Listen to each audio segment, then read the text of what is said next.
Good evening, everyone, and welcome to Myths, Mysteries, and Majesty. As announced a couple of hours ago on social media, our dear friend Erik Manning had to cancel for tonight, and I did not want to cancel the podcast completely for tonight because we have spoiled you by having different live sessions every Sunday night. And because of that, I asked Dain, my good Facebook friend, to join me and to talk about a very interesting topic for tonight, and that will be uh, talking and reading up when it comes to some life, true life stories when it comes to people eyewitnessing cryptids and monsters, especially throughout the North America. But before we start diving into that, Dane, my brother and colleague, it was so good to see you for the first time. And I know we are scheduling our real theological topic sometime next year. But thank you for finding time to jump in and help me when I was just feeling alone in this. So yeah, Absolutely. again, thank you. And can you please share something with us when it comes to your spiritual and theological background? Sure. Yeah, thanks. Nice to be on. I I've been going to some Bible colleges and seminaries for a few years. Uh, right now, I'm about halfway through Redemption Seminary. It's an online seminary based on Logos Mobile Ed. So pretty interesting. But yeah, we met. So I did some Dr. Michael Heiser classes, and he's got a group called the Divine Council Worldview, and that's where we met on the DCW group. So yeah, that's it's as you know, and probably other viewers know, right? It's probably even though Heiser is technically can considered a mainstream scholar, I guess you could technically say that he's a little bit more on the fringes with the supernatural topics than your typical scholar or pastor or whatnot. So yeah, hence the some of the topics we'll be talking about tonight, I guess. Yeah, Dr. Heiser's, well, one of his credits, not the only credit, but one of his credits is to be able to gather people around him who are also scholars, and all of them being somehow able on a scholarly level to combine Bible, mythologies, so-called legends, and many supernatural reports of people eyewitnessing, I don't know, werewolves or vampires, which until recently I would, as a Christian skeptic, discard and laugh Mm, at. But there is a yeah, scholarly way of how we can approach these things without necessarily thinking that these creatures in their physical form always exist, but that there's some demonic entity maybe behind them. So I always yeah. remember not just Dr. Heiser, but there is Dr. Was it Judd Burton and some Judd people, Burton. Mhm. yeah, also around him. And I would love to get in contact with them and also have them over because I think we Yeah, can all benefit from them. yeah. Um, mhm. What I liked about Heiser, in that regard is especially the UFO. It's the any odd encounter that people are having, right? But I think he's particularly spent time on UFOs. And what I liked about how he approached it was instead of your typical Christian leader kind of warning against that stuff that you might get caught up in it, instead of kind of approaching it like that, he's approaching it as, hey, something's going on here with these people. They're experiencing something, and why are we believing in our Bibles the supernatural realities of Jesus and his resurrection, for example, and we're shunning these other supernatural realities? And what are these things? What do they mean? Obviously, there's people that have mental problems. There's lycanthropy, right? That's an actual mental disease. But there's other accounts that are just unexplainable. So, and you have people that are very believable and consistent in their accounts. So, what did they experience? And also, they're experiencing this over generations and in their families, and they're actually bothered by this. They're oppressed in a sense by this, and so you could say it's demonic oppression of some kind, I think. So yeah, to your point, I think we should be paying attention to this. It's not just something to kind of shove off to the side. Yeah, that's a great advice. Thank you for that. Um, I just want to inform the audience that tonight we're doing something new in the same way we did a couple of episodes where we were theologically assessing and biblically assessing some popular video games. We'll be doing tonight for the first time when it comes to some books.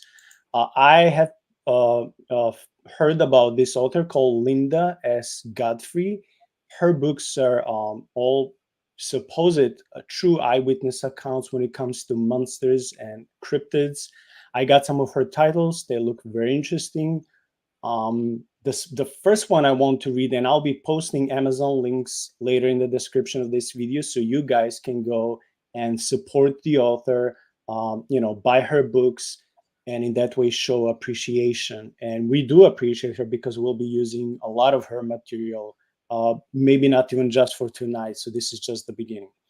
The first book I would like to start us reading and commenting on is called I Know What I Saw: Modern Day Encounters with Monsters of New Urban Legend and Ancient Lore.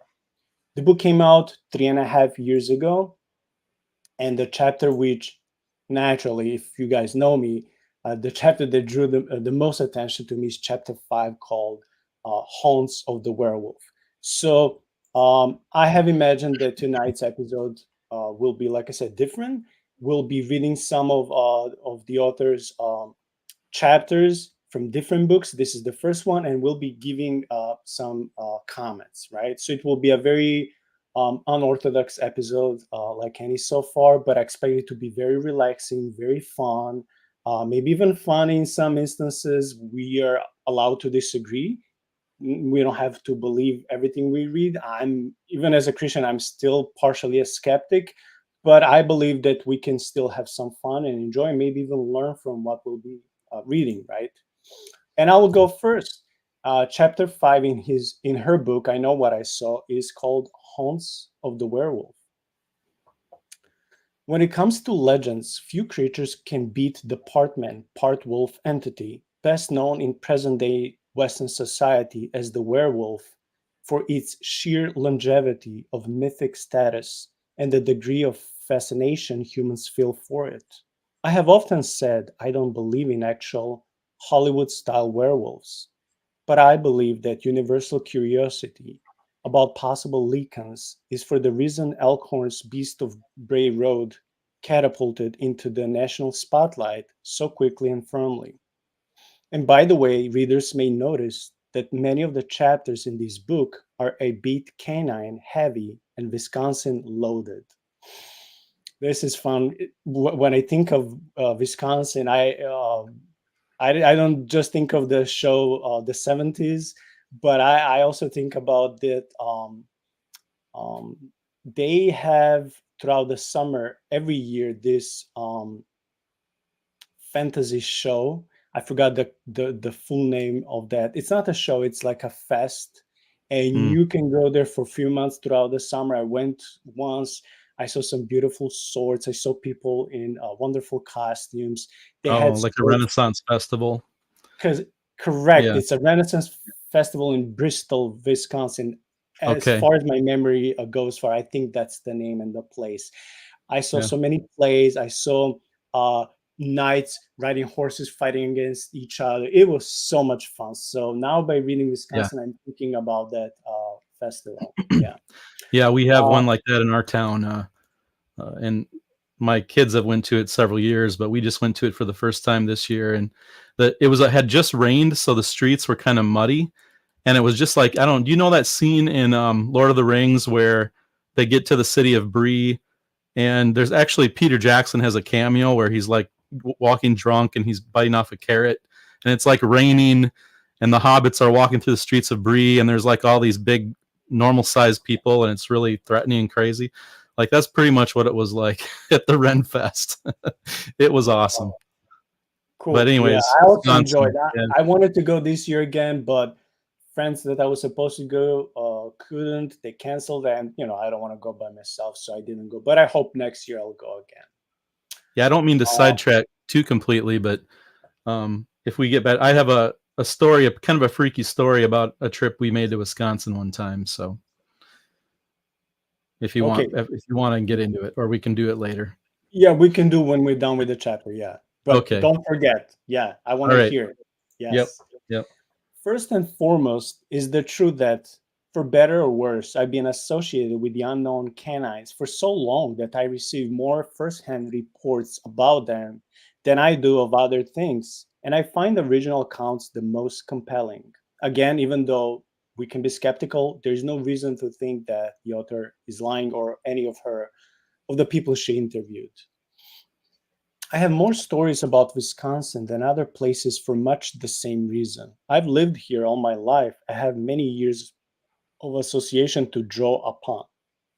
More than that, I find that this state is a weirdly inexhaustible microcosm of all the anomalies that are out there.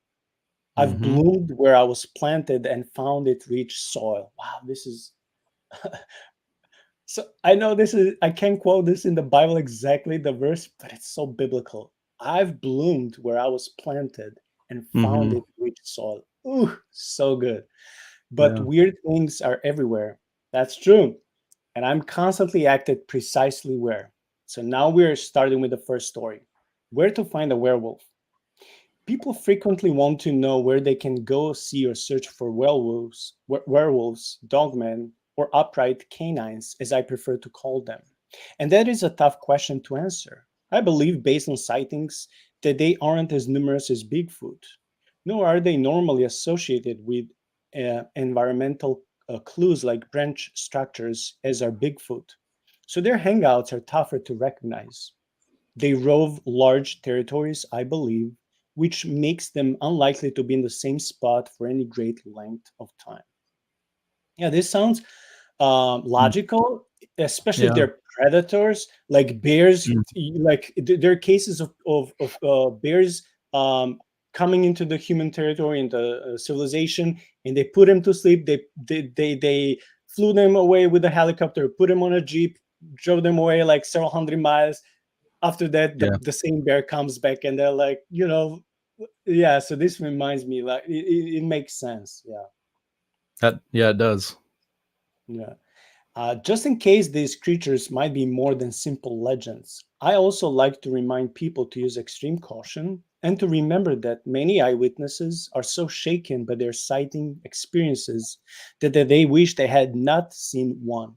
This is good because sometimes I wish these things are true and I can go and see them. But then when you hear or read, how it affected them and their kids and their Yeah. families, it's Yeah. almost like a trauma. They carry this trauma until they die. So I'm like, well, maybe they exist, but I don't have necessarily to see them.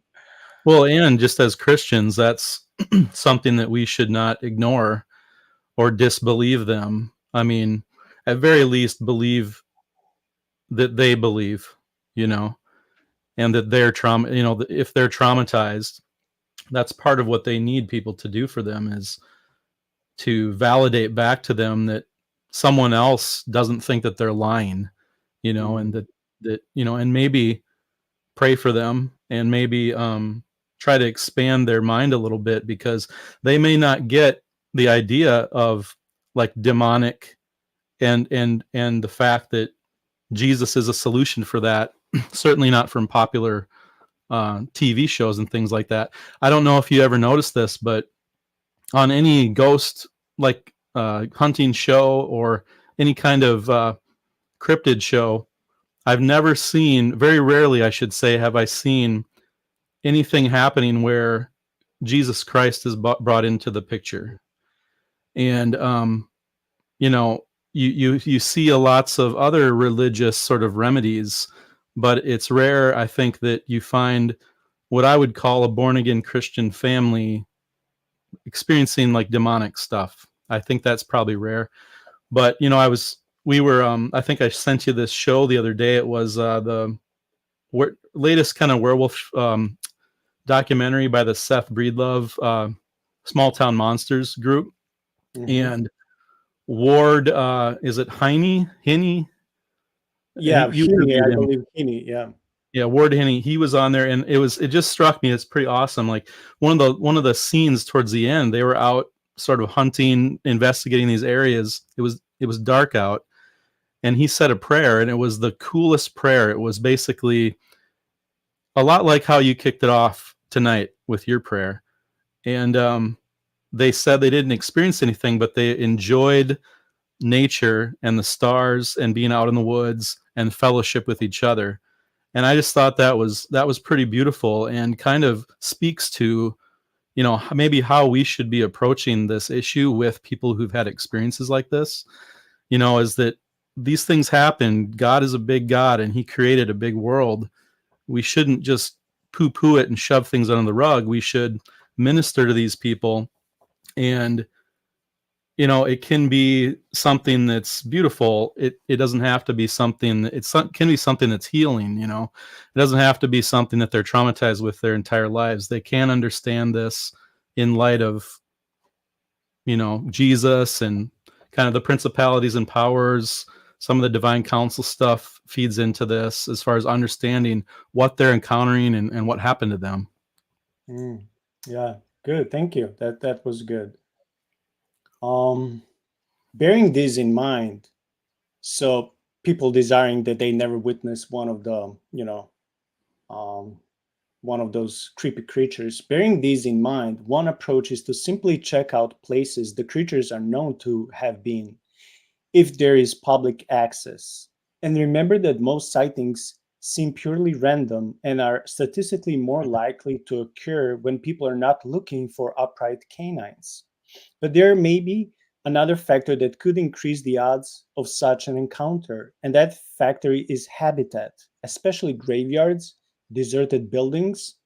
That's strange. I would never associate deserted buildings with monsters. Maybe with ghosts, but not with monsters. Hmm. Campgrounds and military bases or installations. Wow, that's also strange. Cemeteries are ubiquitous. It's very hard for me to pronounce the word, but you get it. You did it. In encounters You with did. upright canines. I came across an old piece of correspondence the other day that described a run in with a wolfman or werewolf in a cemetery on a shore of Upper Nashotah Lake in St. Francis near Milwaukee called Seminary Woods. Okay, so this is the first official story for tonight. I'm getting excited. Okay. The area is not a legendary stomping ground for upright canines, but is supposed to be haunted by the figure of a black-garbed monk who lived there long ago. The man who wrote about his experience had gone to the old cemetery located in those woods at about 10:30 p.m. in June 2005 with several friends to photograph what he described as a Wiccan altar and the vampire den when something else grabbed their attention. Once again, what proves to be true is that all these entities, all these beasts, all these cryptids are somehow many times associated with the occult because we have Wiccan altar here, right? Yeah. Yeah. Only about 50 feet away, he said, stood a creature over 6 feet tall, judging by comparison to some trees adjacent to the figure, and covered in black fur, watching them. It had the head of a wolf. They instantly ran, hearing twigs crunch under its feet behind them as it gave chase. It also made low, guttural, growling sounds as it ran, said the writer, and when they cleared the entrance to the woods, it emitted a howl he described as half pain, half anger. I'm Ooh. surprised the creature didn't chase them away within maybe 10 seconds and just destroy them because, they should be much Yeah. faster than people. Yeah. As Okay. afraid as he was after that encounter, the writer said he made numerous trips back to the woods but never saw the creature again. Man, you must be really pumped on adrenaline and not liking your life. You keep going to the same place alone. I admire it, but I hope you have your will and you made safe if you have wife and kids that they're okay after you're gone. Yeah. Oh, His friends wanted to just forget it. Smart friends. Two moved out of the state. Wow. Okay. So if they moved because of this, this just proves of the, that the story was legit. Like, I mean, at You'll least in my stop mind, speaking like to him. you were probably traumatized and scared. So two moved out of the state and the other two stopped speaking to him. Wow. I hear that a lot about co-eyewitnesses. Hmm. Okay. I mean, Pondering the one thing here, Mhm. it's like people react different to trauma. You know, some people uh, have this curiosity where they need to like chase it and resolve it, and other people are running from it. They just want to shut it off, you know, and not.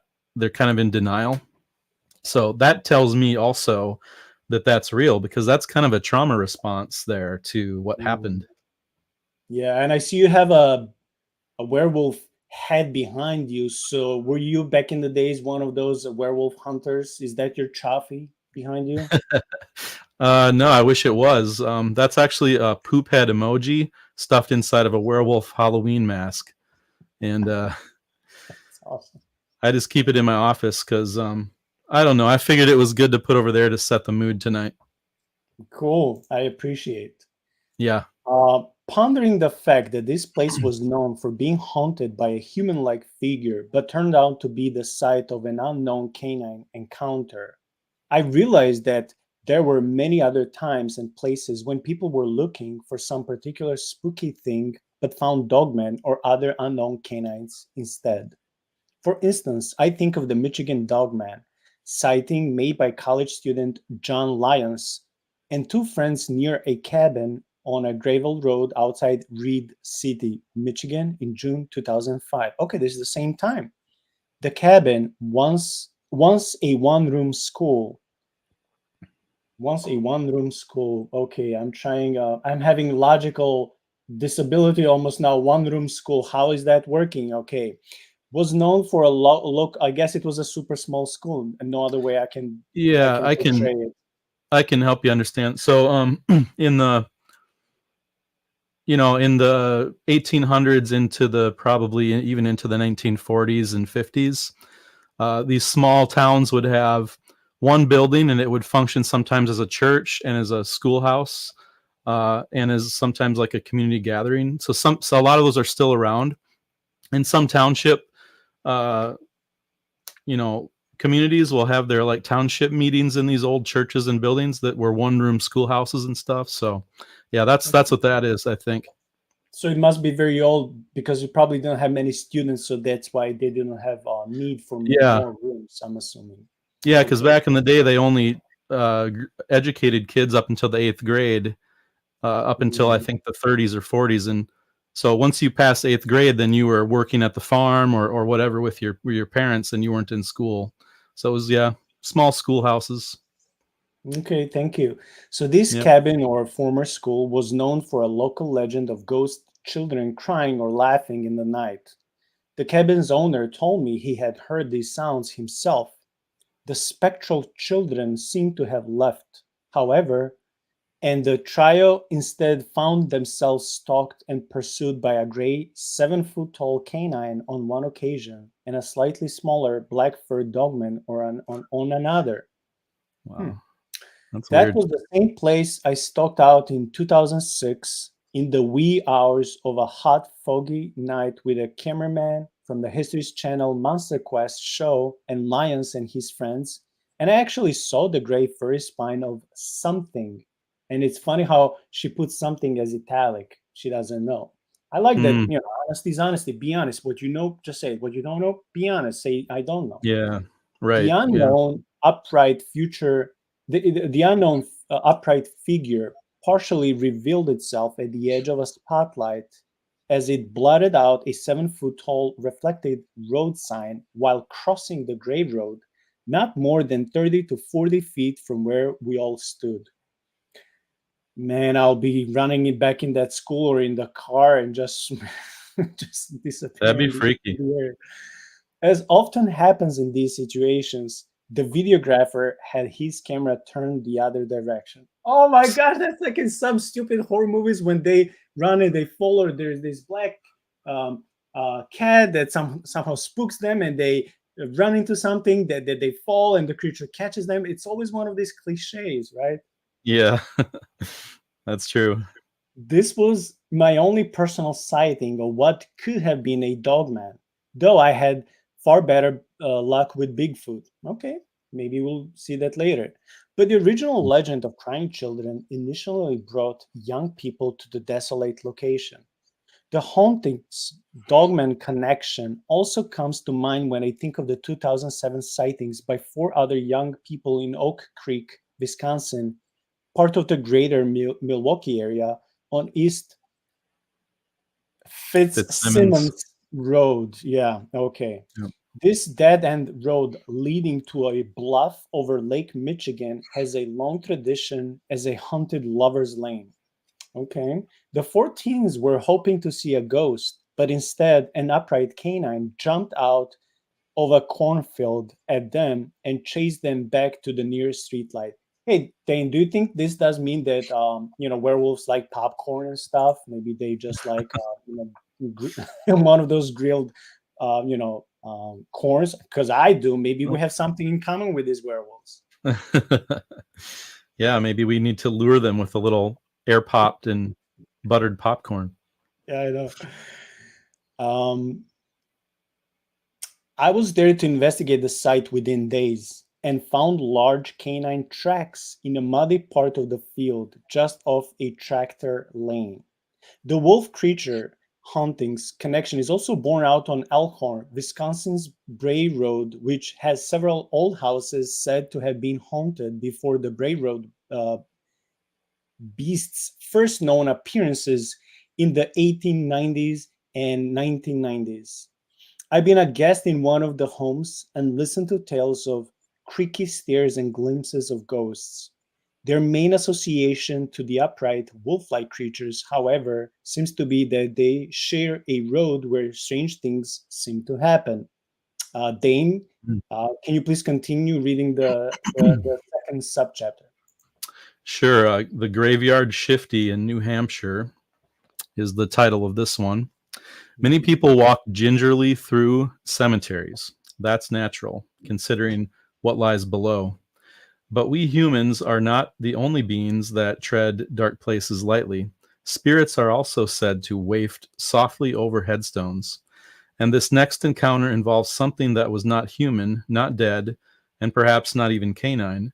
But it's another good illustration of unknown creatures and cemeteries. So here is a very detailed report I received of an incident in New Hampshire in mid-October of 2014.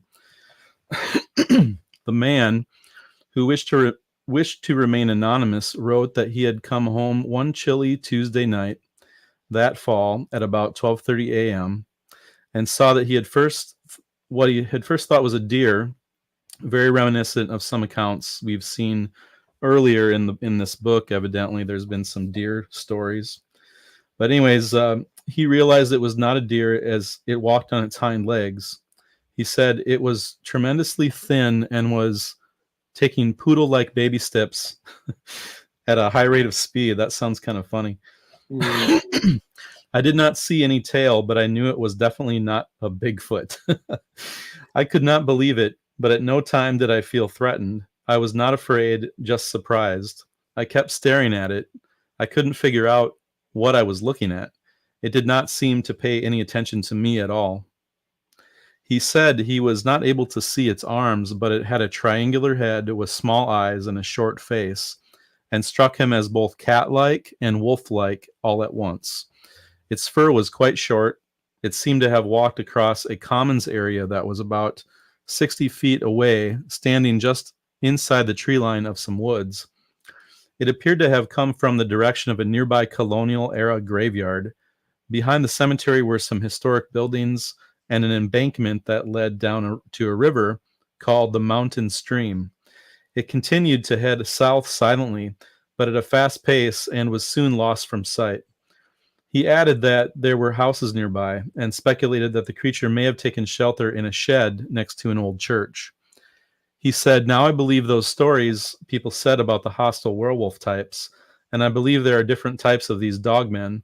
I just happen to see the more timid of the types. He added that seeing people go into the cemetery always made him cringe without knowing exactly why. Cemeteries are just one type of site often connected with wolf-like creatures, especially upright canines that act like phantoms or bear a resemblance to Anubis, ancient Egypt's jackal-headed god of the dead military zones. Or, I'm sorry, ancient Egypt's jackal-headed god of the dead, often seen in military zones. So these Anubis type werewolf creatures have been seen in military bases. I take that to mean. Mm. Following is one of the most recently submitted, though the events took place in the early 70s. Okay, The I one can read thing, the next. Yeah, I can read the next session. Or do you think yeah, this is the same section, same chapter, or say again. do you think this is the same chapter? Do you want to continue? Yeah, sure. German military werewolves, right? Mm-hmm. Oh, you want me to keep going? Okay. No, I'm asking you, do you feel like keep going or Oh, you want me to continue? no, go ahead. You can go. Yeah, that's fine. Okay. I was just going to say one thing about the last Mhm. reading is that the one thing I thought of was Wendigo, just with the Mm. deer type form. I don't know if you've talked about that before on here, but We did not. okay. Well, maybe Yeah, that's a good one you to know, talk about. yeah, it is. But what also, in a way, bugs me that these demonic creatures would be okay being close to a church, any church. Like, Yeah, because usually you hear stories they are afraid of churches as sacred spaces, which under the teachings of the divine council, biblical theology, especially in the Old Testament, the so-called yeah, sacred place is, geographical location where God dwells. You would yeah, expect them not because of superstitious reasons, not because of what we see in horror movies, but you would expect them to be maybe not afraid, but to just simply avoid churches. But this creature came to dwell not in the church, but close to the church. So I'm a little bit bugged because of that. I'm a little bit upset because I would think they'll be like, running away from it. I don't know. yeah. I have some thoughts on that. When I think of sacred space, uh, I think of the human heart. More so than I think of an actual space, right? So, in temples in the ancient Near East, the temples were the sacred space. But when Christ died for us and was resurrected and sent the Holy Spirit, now we're all building stones of the temple, right? So every human, and every time you get a new believer that becomes a believer, that's what's expanding or retaking the ground or retaking sacred space of the world, because it's people's hearts that are the temple. So I kind of think, when I think about like some of these old churches and things, it's almost very similar to, you get these Catholic, and I'm not going to say anything bad about Catholics, because I know a lot of really great Catholics, so I don't mean to, if you're listening, you're Catholic, I'm not, this is not a dig, but I think people that, and maybe it's any denomination, right, that they're more religious than they are actually in a relationship or having given their lives to God, if you've given your life to God, that's different than, I think I'm going to do these rites and these rituals and follow these laws and rules, and that's going to do anything for me. That's not the mindset. The mindset of being a believer is desiring God above all other things. God should be your fundamental greatest desire, is him, and not even the gifts he gives, but him as a person. And that's what a relationship with Jesus is. And so I feel like that's the type of thing that if you have a church like that, or a community like that, or a house like that, that's going to be where the demonic cannot go to those places, or can at least not have a very great effect at those places. But if you have an old church, I mean, maybe it was an old church that was abandoned, and maybe it was a church that you just didn't have a believer community there, or maybe since it's an old church, it's not considered sacred space anymore, because now it's just a building. It's not the people of God. It's not the community of Jesus. So that's kind of what, when I think about that, you know, I I I I resonate with you because that's my first feeling as well. Is, well, why I would think that would be somewhere with a creature like that wouldn't go. But then I think about the fact one of my actually on my podcast, one of my guests, I think you might have her on in one of your upcoming episodes. She actually had her first encounter with the supernatural in the Catholic Church where she went as a child, and so she can tell that story if she's on the podcast. So I think sacred ground, it's more about the human heart than it is about a place. That's kind of my take on that. I'm sorry I'm a little long-winded. Oh, I lost you. I lost the audio. Yeah, I was unmuted. Thank you Oh, for yeah, I didn't yep. want to, because I have trucks and motorcycles coming. I didn't want Oh, to, okay. but thank you for reminding me. Yeah. Okay, so we came to the subsection called German military werewolves. Yep. This story occurred in Germany in 1971. I've received other compelling reports of encounters at military bases or installations over the years, and several, like this one, have compared the creature to Anubis. One of the first and most startling of those accounts was published in Hunting the American Werewolf and recounted the sighting made by three night guards at North Chicago's Great Lakes Naval Training Center on Lake Michigan in 1994. Okay, this is close to me. The grounds the witnesses patrolled included a military graveyard, too. In that incident, all three saw the creature standing at the edge of a small wood at about 3 a.m. Wow. I always like when I see 3 a.m. I know it's creepy, but I mentioned this a couple times on the podcast so far. 3 a.m. is found in many non-Christian pagan beliefs and cultures to be this witching hour between 3 and 4 a.m. Supposedly, it's where the demonic realm is so close to our realm, and Yeah. that's supposedly the time where people can be attacked the most. Supposedly, I don't know, Yeah. but this is interesting. I think there's a lot to that because of the idea of it mocking the Trinity. Um, Mm, three, and you get three scratches. Sometimes ghost hunters get three scratches, and or events happen in threes. And I often think that that might be a mocking of the Trinity, as a reason for why that is. But yeah. okay, yeah, that's interesting. Revealed by the large flashlights they carried as it stared at them with greenish yellow eyes. The naval guard who wrote to me about the encounter said it was black furred, with the body of a man and jackal like head that reminded her of Anubis. It stood 6.5 to 7 feet tall.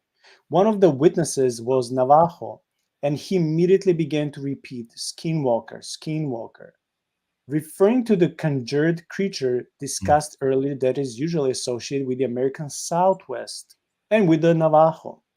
Whether Skinwalker or Anubis, when it ran away into the darkness, it did so on its hind legs. Hmm. So did the creature seen by the next eyewitness, Ian Robertson Molden, a British officer who had yet another name for the creature, werewolf. He wrote, in 1971, I had just finished military college and was posted to Fellingbostel in northwest Germany as a second lieutenant in the Royal Military Police Special Investigation Branch, so I would have been regarded as a credible witness. During my first week at this location, I had to report to the medical reception center to visit a soldier. Several regiments, including my own, were in a specific area, but the medical reception was around 500 yards away via a footpath surrounded by a wooded area each side. Hallway to the med center was a small WRVC shop, a little like the American PX. Having visited the soldier, I made my way back to my unit. The whole area was almost desolate, as the division was always I'm sorry, the division was away on exercise, leaving myself and rear parties. As I approached the WRVS area, I noticed a dog in the undergrowth ahead of me. It looked Jeez. like a German Shepherd or Alsatian. This gave me a little concern as it was a high rabbi's area. I stopped at first, then moved slowly towards the dog.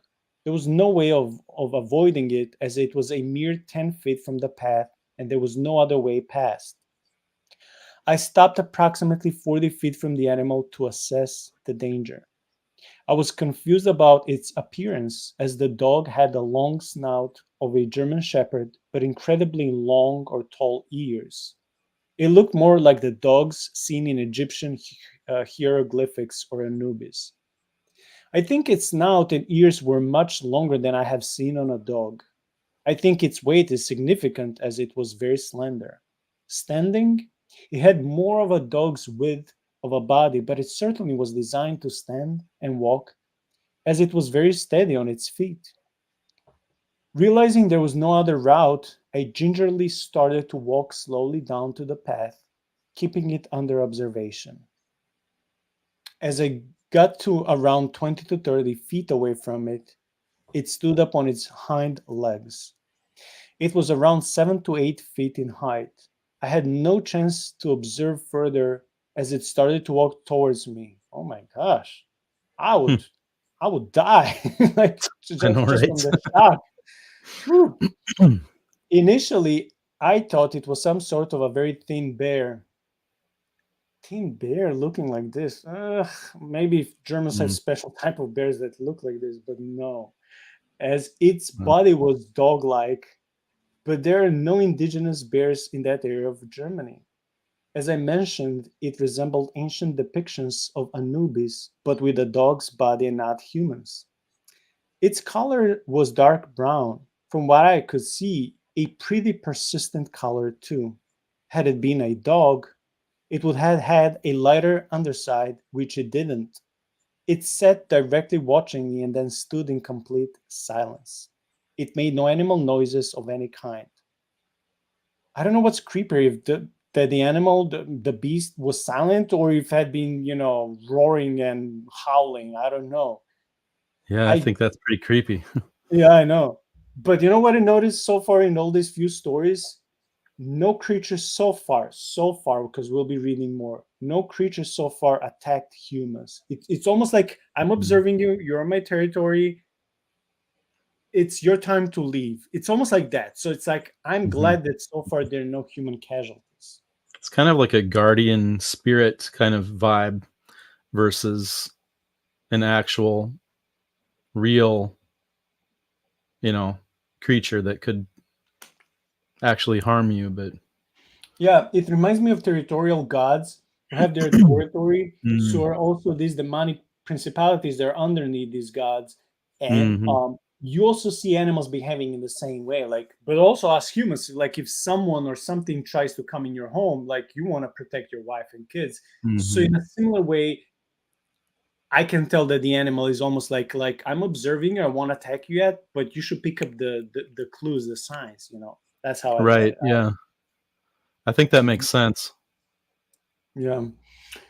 Um, I don't remember. I didn't recall at the time any peculiarity.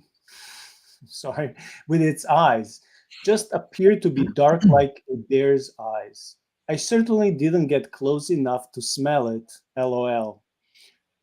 Hmm, This author is so funny. It was off running again. LOL. To be honest, I ran like hell back to the medical center. In fact, I didn't stop running as I was unsure whether it was following me. As I mentioned previously, there was no other easy way to go back to the garrisons, and I eventually decided to take the long route sorry, the long route back via the local town, a trip of around 3 miles. Yeah, I would go 20 miles just to be safe right? if that was needed. Several Yeah. days later, still thinking I had seen some sort of dog unknown to me, I mentioned my experience to a female German clerk. She casually said, "Oh, you must have seen the werewolf. You were lucky to escape." Oh man. Oh my gosh, she almost said like, "Hey, have some German sausage and beer," and I would enjoy both. But that's how she seemed Yeah. like, "Oh yeah, you saw one of, you know how in every town or in every city you have a like a popular place to go and visit, but you also have some people like in Chicago in downtown we have one preacher who's been there for like 30, 40 years. What he says almost all the time, you're going to hell, you're going to hell, you're going to hell. Everyone knows him. Everyone knows him, the whole city. The tourists pass by him all the time. He's always like, you're going to hell, you're going to hell. So it's like if you come to Chicago, you will most probably see this preacher. So it's almost like this was like a legend, not a legend that like it's a legendary folk tale, but it had legendary status. Like, hey, if you are here in Germany, you have to know about werewolves. Like, it's Yeah. inevitable. So that's how I'm perceiving this. Okay, Scott Yeah. is saying Yeah. yo. That's a very thorough comment on the channel. Yo to you you too, Scott. I'll be back to reading. So yeah, she just said, "Oh, you must have seen the werewolf." Werewolf was a word Ian had not considered, but his description of the camp's surroundings was certainly creepy enough to make a supernatural wolf creature feel right at home. He continued, "I knew little about Falling Bostel, again, this is place in Germany, when this happened, as I had only been there a few days. Werewolves were quite believed there, apparently, as many sightings had been recorded. As an aside, the whole area was strange. The Falling Bostel cemetery had an armed guard at night due to grave robbing, we assumed. It also Hmm. had a heavily fenced grave there of someone called Camilla Karnstein, who the inscription said was either bitten to death by a vampire or was a vampire. Man, Wow. this is so much like the Underworld movie, like werewolves and vampires. This is so fun. I enjoy And this. guys with machine guns. Yeah, yeah, this is so fun. My German wasn't that good at that time. Yeah, poor guy, because if this was like in the 70s, like he said, like they had no Google Translator, so he had to like use books, right? I Yeah. asked Ian if he had any more information about the vampire story, and he discovered the name Camilla Karnstein was from a novel about a female vampire published in a serial form around 1872. 26 before the world was introduced to Dracula by Bram Stoker. Hmm. The author, Joseph Sheridan Le Fanu, probably French, I don't know, may I have think. based his main character on true horrors such as Elizabeth Bathory, a Transylvanian countess known for grisly murders of hundreds of young girls in what is now Slovakia. Bathory lived from 5060 to 1614, and her shocking acts were well known in Europe. She Hmm. was said to have dabbled in cannibalism and also bathed in human blood in the belief it would keep her young. Oh my gosh. That's She a was lot a of that's a lot of divine council worldview giants Nephilim intersections there with the cannibalism and the drinking the blood and stuff. yeah. Anyway, She was continue. Yeah. eventually imprisoned for her deeds, and Esed, Hungary is believed to be the site of her body's final resting place. Resting place. Wow. I hope she's Man, I not didn't. resting. She didn't repent. I hope she's not resting. That may sound bad, but like for all the evil she did towards people, drank their blood and ate them. Oh, I don't Yeah. know. Wow, I didn't know Okay, about her. That's crazy. I didn't know either. Yeah, it's insane. It puts Vlad Impaler to like, hey, you're just a baby, learn from me. This is insane. I wish they make a movie Yeah. according to this woman. I was about to say lady, Right? but that's not a lady.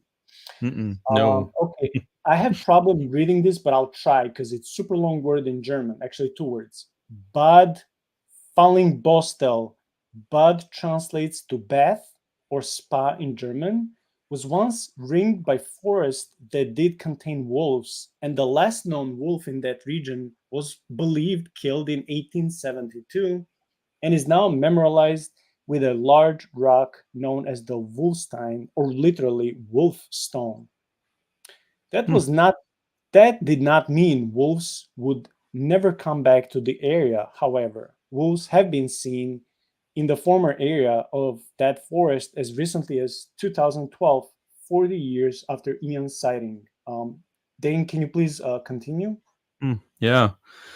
Also located near Bad Fallingbostel in Lunenburg Heath area are some 4,000-year-old stone dolmen structures made by ancient Europeans known as the Funelbeker people. The name may sound like something from a chemistry supply store, but it derives from the culture's most noted style of pottery, beaker-shaped jars with funnel-shaped necks. The Bad Fallingbostel dolmen are known as the Seven Stone Houses. Although there are only 5 structures, they were probably used as burial chambers, according to most archaeological studies. I have not come across any particular legends about these dolmens, but ancient graveyards seem to do this trick all by themselves when it comes to attracting mystery creatures. What are dolmens? Is that like Stonehenge? Is that like pillars of stone kind of thing? Or that's what I'm envisioning. Yeah, I saw photos before. It looks like something like that, but probably smaller. And what was the purpose? I read so much that I forget so much. But I read, but I Yeah. think it had some either burial or religious connotation. But it was Okay. smaller, something with stones, and it came from the old times, maybe even used by druids. Something in that shape of. Okay. Lost my place here. Um,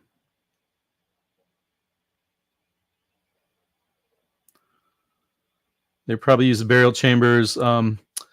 Okay, yeah. So this report is not the only one I've received from a soldier who has witnessed a werewolf-like creature at a German military facility.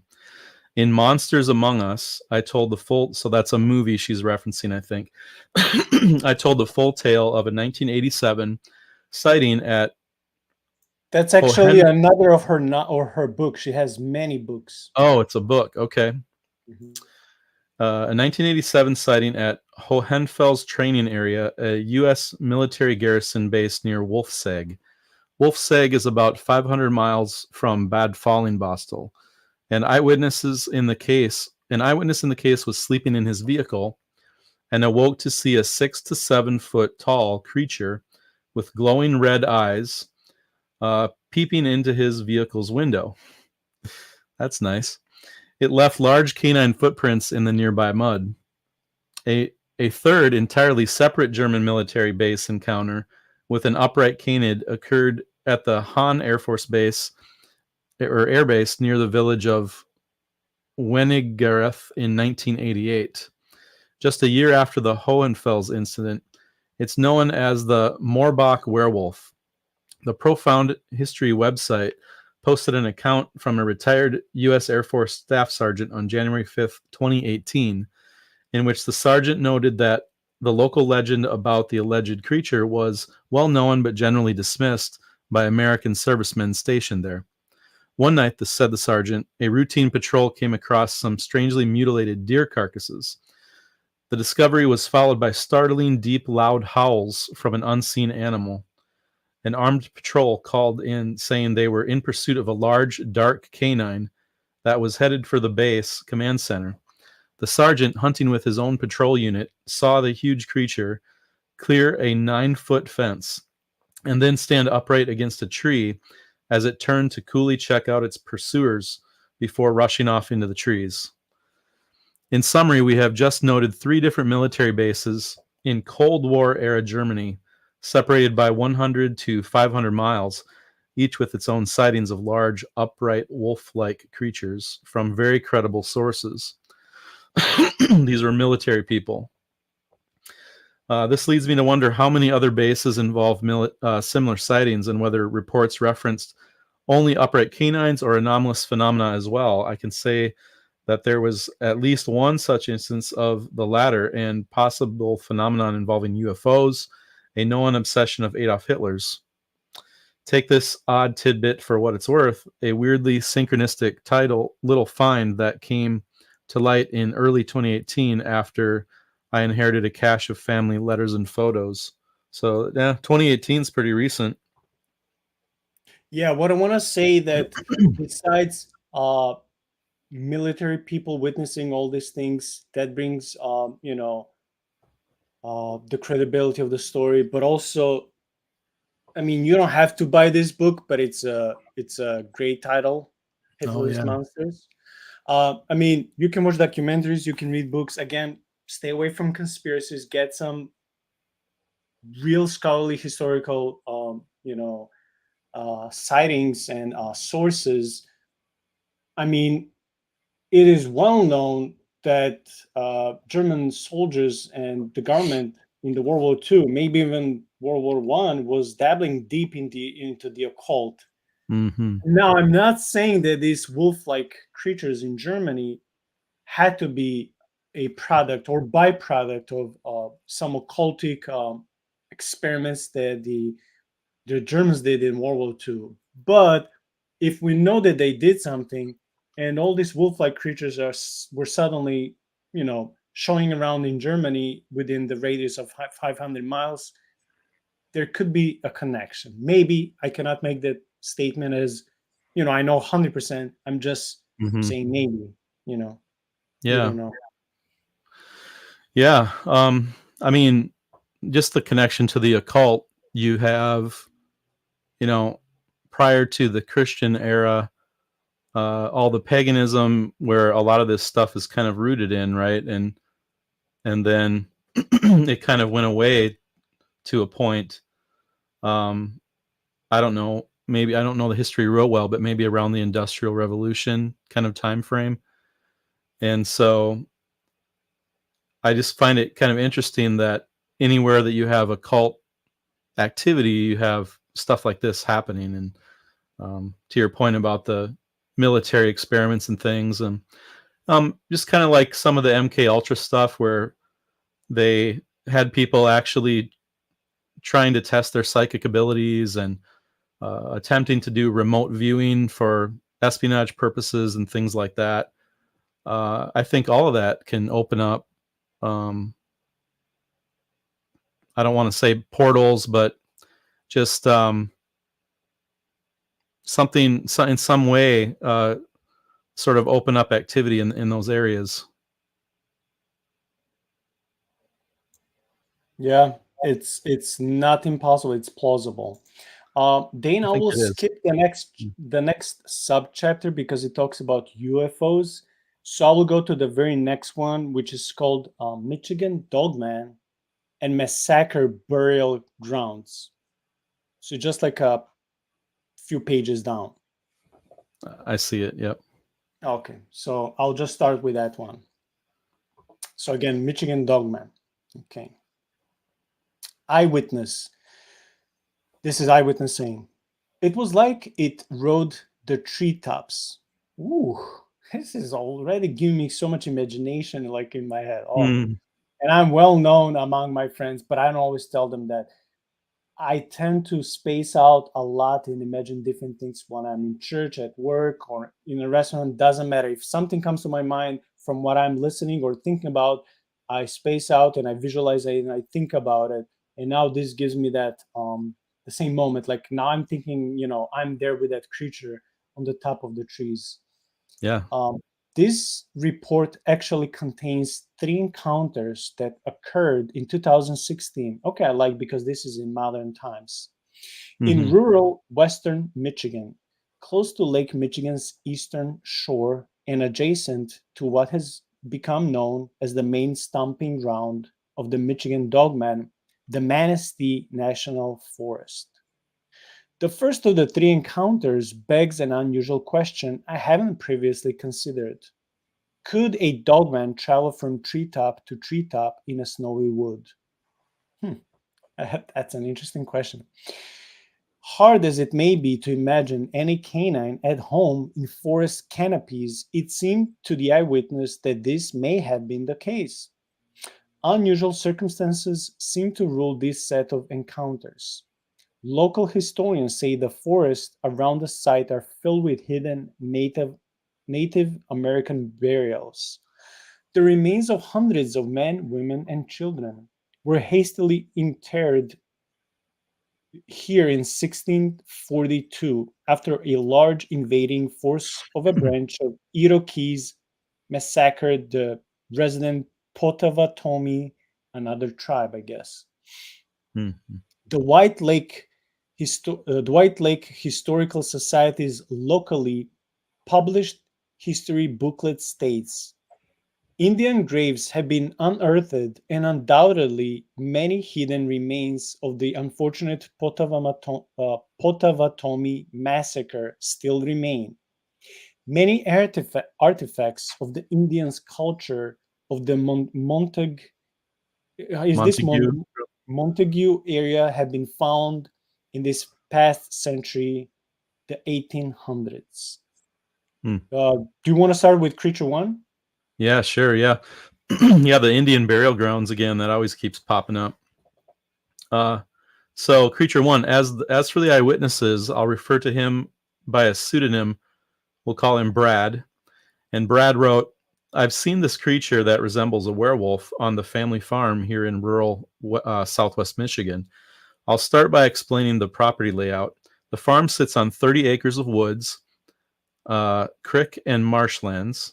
All of my encounters have come this year in 2016, from February to about a month or so ago, which at the time of this telling was June of 2016, evidently. The first came on or about the 8th of February at approximately 3:52 a.m. A heavy winter storm was hitting the area with some nasty weather. I was up early to get a jump on the snow shoveling, so the driveway was accessible for the propane delivery guy later that morning. As I was about halfway down the driveway, I heard a loud splash in the creek to the south, about 25 yards away. Thinking it was a deer or two, I stopped shoveling and scanned the creek and the woodline for any movement. As I scanned the creek, I came to the woodline and saw this pair of yellow/amber eyes, about 7.5 to 8 feet tall, standing right next to a huge oak tree. It took off with a super burst of speed to the west. It leapt into the air, and all I heard for the next few seconds was the treetops clanging against one another. It was like it rode the treetops. I stood there for the next few minutes, questioning my sanity. For the 6 to 7 seconds I saw this creature, it stood on two legs that looked like a dog's hind legs. It had a big wolf-like head with a snout and ears that resembled that of a German shepherd. Those eyes of yellow/amber in color. Okay, thank And you. Creature 2. The second sighting came on or about March 24th at approximately 2:38 p.m. I love the detailed parts because in part of my job I have to write certain reports. So if I can put exact time instead of rounding the number, I like doing that. mm, So this person doing that, from the professional perspective, I appreciate this. So at hmm, 2:38 p.m. hmm, I had decided to walk up the creek and clear brush. I always carry a firearm with me on these occasions. I had gotten about 450 yards up the creek that flows through the entire acreage of the property. It was strange to me how completely quiet, or as I say, dead, the woods were. I always jump something up, whether it's a deer or turkey or ducks that are always there. I didn't even hear any birds, which was really strange. Man, this reminds me again of so many stories, but also movies. Like when there's presence of the evil entity, there's always silence. There's no life. There's this mm, like absence of everything living. Or even if there's anything alive, it will be either some birds like vultures or maybe wolves or some insects, some bugs. It will be anything that when you huh, think of something beautiful, of something that brings life, colors, that is like useful so much to do maybe ecosystem or whatnot. I'm not saying that vultures are not contributing. God made them that way, right? They have to get rid of the dead corpses and whatnot. But I'm just saying you usually don't think about something beautiful and life-giving when you think of those animals. So in this same yeah. case, Like he comes to this area and it's completely silent, and You it's know, that's that really good eerie. insight. Yeah, that's good insight because I usually think of that as more, oh, there's an apex predator in the area, you know, so all the smaller, everyone's quiet because no one wants to get eaten. Like that's what I think of when I think of silence in the woods. But I never thought of what you just said, which is basically the absence of life. And then the creatures like the vulture is like creatures that are associated with death. And even in the Bible, those creatures are associated with death and the demonic. So yeah, that's a really good point. Yeah. This spooky phenomenon of utter silence enveloping the era of an anomalous, I don't know how to pronounce this, Anomalous, I think. anomalous Anomalous. Yep. events is known as the Oz factor. And it's quite common in creature encounters. I'll have to Google later this Oz Hmm. factor, OZ Yeah. factor. I'm intrigued. It was named by British author and investigator Jenny Randalls after the strange alternate kingdom portrayed in L. Frank Baum's book, The Wonderful Wizard of Oz. Okay, makes sense. It refers to the same type of disorientation experienced by Baum's protagonist, Dorothy, after a tornado transported her from a black and white world to a realm of color. I remember the movie, right? It's a classic. Mhm.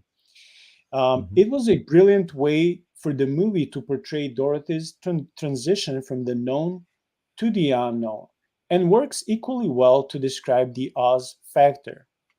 Those who have experienced it often say that all birds and insects suddenly go quiet. We just talked about this. As a pervasive change in the surrounding atmosphere affects their emotions. Well, yeah, they're scared because they like something is among them. Like when you watch all the Predator movies, like Mhm. not Predator against aliens because they're usually somewhere hidden in like caves and underground passages. But when you actually watch the original Predator movies, like if there's Predator in that forest, like the birds are either gone or they're silent because they're scared. Yeah. Yeah, like in the first Predator movie. Yeah. Yeah, I've received reports from people who said they felt either profoundly sad or paralyzed. Oof, paralyzed with terror. Sometimes the air seems to change color. This is so strange. How can the air change color? Sometimes the air seems to change color, often to green or gold. Hmm. That just makes me Now, think demonic, like the sad and the fear, yeah. right? And then also I think Mhm. about maybe, you know, in Stranger Things, like the Upside Down, you know, how it was identical to our world, but it was just creepy. It almost makes Mhm. me think like they're stepping into an alternate dimension where there aren't any of the creatures to make the forest sounds, but it's just you and the evil entity, So you know. are you in this context saying or not? Because I don't want to assume that maybe there could be some portals in this world that lead to something, even though seemingly it just seems like a force like our world. But are you saying that there Yeah. could be portals that can actually, for a temporary time, lead you into something where you experience supernatural and you come back? Maybe you don't even come back, but is that what Yeah. you're? Okay. Yeah, that's kind of what I'm just sort of throwing out there as something that I hadn't thought of before until just now when Mhm. he's describing the air changing and, you know, maybe the creatures were maybe it wasn't that the creatures were being quiet, but maybe it's that they weren't there because he was actually standing in a different part of reality, you know, the unseen part of reality that is all around us all the time. You know, it depends on your theory of the unseen realm, right? But you know, some theories of it posit that the unseen realm is around us all the time and we just can't see it because of whatever reason, you know. And that just made me think of that maybe that's part of what's going on here is sort of a blending of that unseen realm. When we see things like this, maybe it's sort of us seeing a tear in that sort of, you know, like in Stranger Things when tear a hole in the wall and they could see the upside down through the wall, or something like that. It just seems kind of like interdimensional sort of feelings I'm getting here. That's good. Okay, so this guy whom she called Bread, right? She's hiding his identity. So Bread continued. I rounded a bend in the creek when up ahead, about 55 yards, was what looked to the back of a black bear that was digging into the bank of the creeks. As I was setting my firearm, of course, the guy didn't back down. He was like, let me go and investigate. As Right. I was setting my firearm down on one of the little islands in the creek, I snapped. This is another cliche moment in movies. He Right. snapped a branch. Of course. You either fall down, you either snap a branch, you either what I don't know. It's always something like this. I Yeah. snapped a branch and it stopped completely what it was doing. Well, of course, I froze. Man, I don't know if I would free. Even though I'm not a tree climber, I think from adrenaline I would jump like 10 feet high and just try to go if it's even possible to hide on a tree. I don't know if these creatures, if they do exist, Well, they if they climb can on the climb treetops. tree, or maybe they can levitate, maybe they can fly. I don't know if that will even help. They swing on the Um, treetops. They just said oh yeah, that you. was in another story. Yeah, Yeah, if you would these have been creatures have eaten. the same ability, then good luck to me. No, you would have been totally eaten Oh if well, you would have tried to hide in the tree. well, thank you for the encouragement, right? He said, I froze. Oh my gosh, I would be paralyzed. I Mhm. froze and watched as the thing stood up on two legs and started to turn around towards me. It stood 8 feet. Oh my gosh, this is like this is a Goliath among the other 6 and 7 feet tall dogman and werewolf. This guy was 8 feet tall and had a huge wolf-like head. Oh my gosh, this was like a chief among the werewolves. Mm. So he had a huge wolf-like head, snout, and ears of a dog, and all black fur. Well, I don't think they have any albino, werewolves. So all the werewolves are like either dark brown or black. That's not fair. Only in In the video games. Yeah, in the first encounter, the creature's fur was gray. Oh, okay. That's a change. Gray in Mm. color with some white, and this one Oh, was there you go. all black. Yeah, this is the first Huh. story that mentions any other color. Mhm. Hmm. It kept glancing over to the east and back towards me. It had not yet seen me. Oh, okay. Well, he's lucky, and it puts its snout into the air, and it looked like it was sniffing the wind. Makes sense. I'm completely freaking out at this point and reach up to pick up my firearm to get out of the area quickly when there was a splash up the creek. I looked up, and now this thing was on all four legs. It still stood 5 to 5.5 feet tall. Oh my gosh. At Hmm. this point, I don't want to run out of fear. Yeah, I mean, you cannot outrun any creature in the wild. You can't. I mean, God made them Right. fast, right? I mean, okay. So he says at this point, I don't want to run out of fear that it will give chase. So I stay frozen. It looked at me and snarled. What is snarled, by Mm. the way? Like the expression on my werewolf mask, Okay. kind of Mm, and then a okay. growl, a little bit Yeah. of a growl with it. So you wanted to intimidate the so-called bread. Okay. And I thought it was sizing me up, and then all of a sudden it looked to the east, back at me one more time, and took two giant leaps toward the east and onto the bank of the creeks. That's about a 25-foot distance. It then jumped towards the treetops. Man, this is another tree topper, and disappeared to the east. Okay, I'm glad the guy survived. Of course, if this really happened, but I'm even more surprised and shocked that all these creatures, I mean, they're not afraid of people.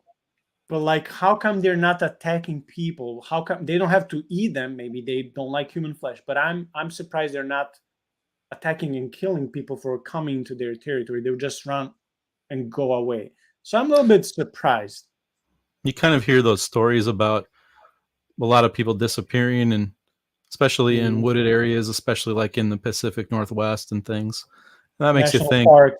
Yeah. national parks and stuff. So there is a relatively high number of people who do disappear every year from what I've heard.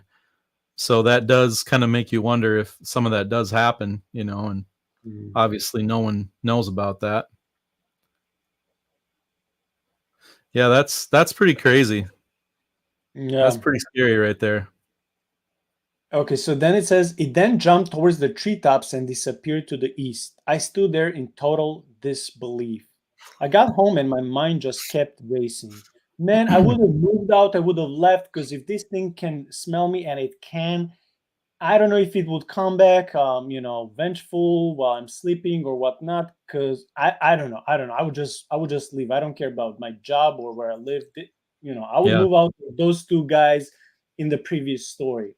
So I decided to confide in my father about what I had seen, and he looked at me as if I were an alien, said I was crazy and I should get my head checked out. I know Hmm. what I saw. Okay, we have creature three, so I leave this privilege to you, Dain. Okay. The third and final encounter came on May 29th at 8:52 p.m. My dad and I were having a fire down by the creek and we were getting low on wood. He asked if I could go get more wood for the fire from behind the pole barn. A pole barn is like a basic barn with a tin shed put up, or a tin roof suspended by poles, which is why they call it a pole barn. I hesitated and said, "In a few minutes, I'll get the wood." Okay. So I was afraid of those woods. I didn't want to go over there, which is something I thought I would never say. After about 10 minutes, I start to make my way towards the back of the pole barn. It's just about dark, and I keep hearing this rustling and a lower growl like dogs are playing. And when I reach the back of the pole barn, it stops. I light a cigarette and look out into the woods, which are 10 yards away. Again, the woods had gone completely silent, and it was eerie. Then there was a sound like a zipper being zipped up. It was about 30 yards to the south. I waited for a minute and decided to look out to where I had heard the sound, and as I glanced to my right, I saw something move. It was just about completely dark, and there was a stench in the air that was absolutely putrid. It smelled of rotten guts and urine. I figured it was a rotten carcass of a dead animal, and then as I was shining my flashlight, a deep guttural growl, like a raccoon would make, came from the area I heard the rustling sound. So I shone my light over towards the sound, and I saw eyes about 5.5 feet off the ground. The eyes were red in color and were very shiny. The thing I saw didn't have paws on the front. They were long arms and had hands with claws. It really didn't freak me out, as a lot of critters have red eyes when exposed to light. Then this thing stood up on two legs, and this thing was really tall, 8 to 8.5 feet. It growled again and literally turned around and walked away to the south. I thought it had I thought I had crapped myself. I came back home and my dad asked, "Where was the wood?" And I said I didn't feel well and was going to bed. I went out the next day to look around the area. I heard the noise. I found only a deer skin, and the rest of the deer was gone, including the head. Also, two neighbors of mine had heard very eerie howls coming from my family's woods, saying they only come at dusk. They have been in the area for 50 plus years and said they have never heard a sound like the one that they heard. And one more thing, I set apples out for the deer every week and noticed the other day that all the apples were gone and a rock was in every place where there was an apple. Hmm, that's weird. I have a trail cam on the area as I write this. I also found some tracks that look like a huge wolf's. There used to be deer around here all the time. I had a herd of 50 or so. Now you're lucky to see one or two. It's like they disappeared. Been really strange around here for the last couple of years, and I don't know what to think about it. In all three of my encounters, the thing I saw reminded me of a werewolf. I no longer go near those woods. I was told by a family member that a lot of the wood acreage is Indian burial grounds. I don't share this with very many people at all in fear of getting laughed at or called crazy.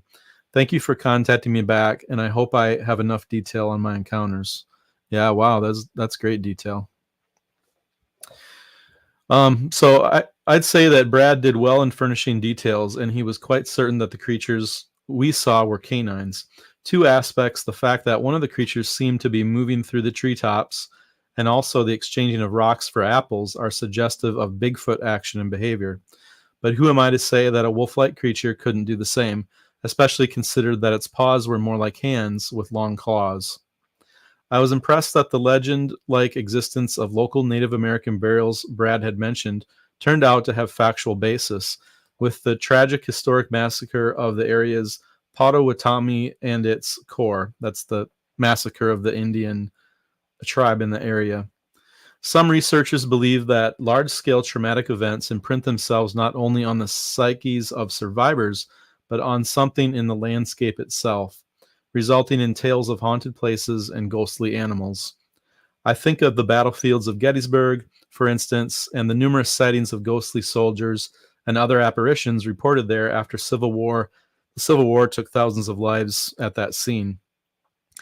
Although I agree with Brad that the creatures involved sound like upright canines, they had some traits that I usually associate with places where shamanic ritual likely occurs, often near Native American lands, as we discussed earlier regarding the UT skinwalkers, and creatures believed to be shapeshifters.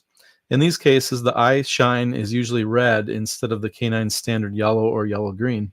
Interesting. The paws look more like hands, and the creature's height is often estimated at 8 feet or more. The fur is usually, but not always, black, and the creature may have actual shoulders, which ordinary canines lack, and which are needed in order to truly swing through trees. The putrid stench comes standard with all models. Whatever Brad saw, these were all powerful creatures that I wouldn't personally wish to share a farm with. I must note that none of them actually threatened him physically, however. They just took off as upright canines usually do. And if they really were somehow connected to the massacre burial grounds, I'd be surprised if they didn't still take an occasional whirl through the trees just to check up on things now and then. Yeah, man. This story, I have to say, it was one of the best stories we read tonight. Yeah, Lengthy, a lot of details. I appreciate those little details because combining my job and combining seemingly irrelevant small details in the Gospels, this is one of the things we use in the textual criticism and when we speak about reliability of the Gospels, which was supposed to be tonight's topic. Very funny. huh. These seemingly little small details, they actually add to the credibility of the story. The same thing with Gospels or with this. So I like those small details. Oh, this was not like an actual, like a regular cabin, but it was Paul, or like what he said. Or like this was like not at this time, but it was exactly at something like, and at the end was two. He could have, or she could have, just circle put 0 or 5 at the end, not two. Like all these small little Yeah, details, yeah. I just appreciate them. It just contributes to the story. Okay, my turn. Yeah. Red Hill Werewolf of Hagerstown. Okay. There are many other precedents for such connections between historic events and the appearance of strange animals. One example that occurred in the early 1980s was sent to me a few years ago by a resident of Hagerstown, Maryland. He wrote, "Growing up, my father always told me stories of the werewolf of Red Hill. My dad and his friends, since I was a small child, have sworn they used to see what looked like a werewolf on this mountain they call Red Hill because the clay is red. They have a story that they went looking for it in the daylight and they came across some caves and they got rope and flashlights and a gun and went to explore the caves. Inside, they found all kinds of Indian drawings, and in some areas, you had to squeeze through narrow passages to climb up ledges. This is where things grew spooky. As the men, and I would say good because we're about to enjoy, as the men continued climbing the ledges, something unknown shot out of the rock crevices and grabbed the man's uncle's wrist. Ooh. He managed to break free, and the pair hastily left the caves. The writer added, "My dad and his friends aren't the type to lie about things like this. They have a good many incidents that occurred with this thing. This area is very historical and a lot of battles have taken place. So there's a lot of supernatural happenings around this town." Yeah, but this should exclude still ghosts because ghosts don't take physical forms. So this is something different, right? I checked Mhm. around and could not find a specific reference to the Red Hill werewolf. So it may be just a localized legend that would require some on site deep digging and interviews to document properly. I did, however, discover there is an old graveyard. Man, it's always Indians, it's always graveyards, it's always Right? like there's a pattern in all these different stories. There's like Yeah. tree hopping, abilities, silence in the woods. It's Yeah, like I can see a pattern. for sure. So he says, I did, however, discover there is an old graveyard known as the Red Hill Cemetery near the site of a church on Red Hill Road. Again, we find here the cemetery werewolf combination.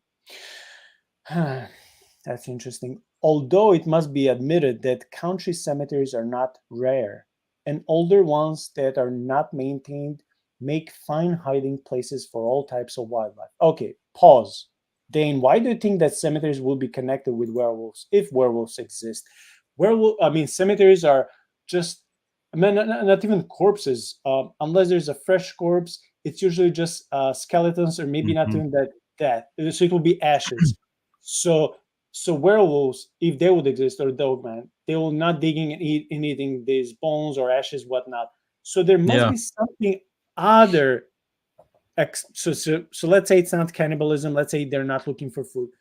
In your yeah.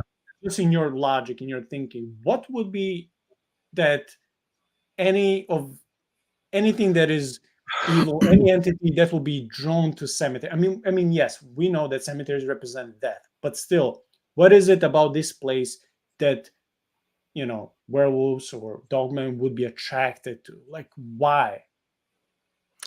Yeah, I don't know, the first thing that comes to my mind is just that association with death. Mm. Um, kind of the whole, vulture thing. Vultures, any desert, if the ancient Israelites, um, sent Azazel, the scapegoat, out into the wilderness, sent him um, back to the demon, right, and where he belonged, and they put their sins on him and sent the sins out to the back to the demon where they belonged. And then there's other passages about desert creatures that are associated with death, and you mentioned earlier the associations with death. So I think there's something with that.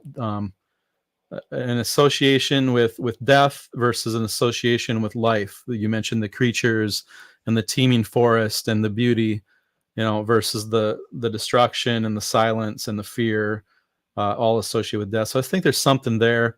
And then the other thing that came to my mind was the Anubis god, Egyptian god thing. I don't know like what the Anubis god represented, but I have some. I'm sure it had something to do with the afterlife.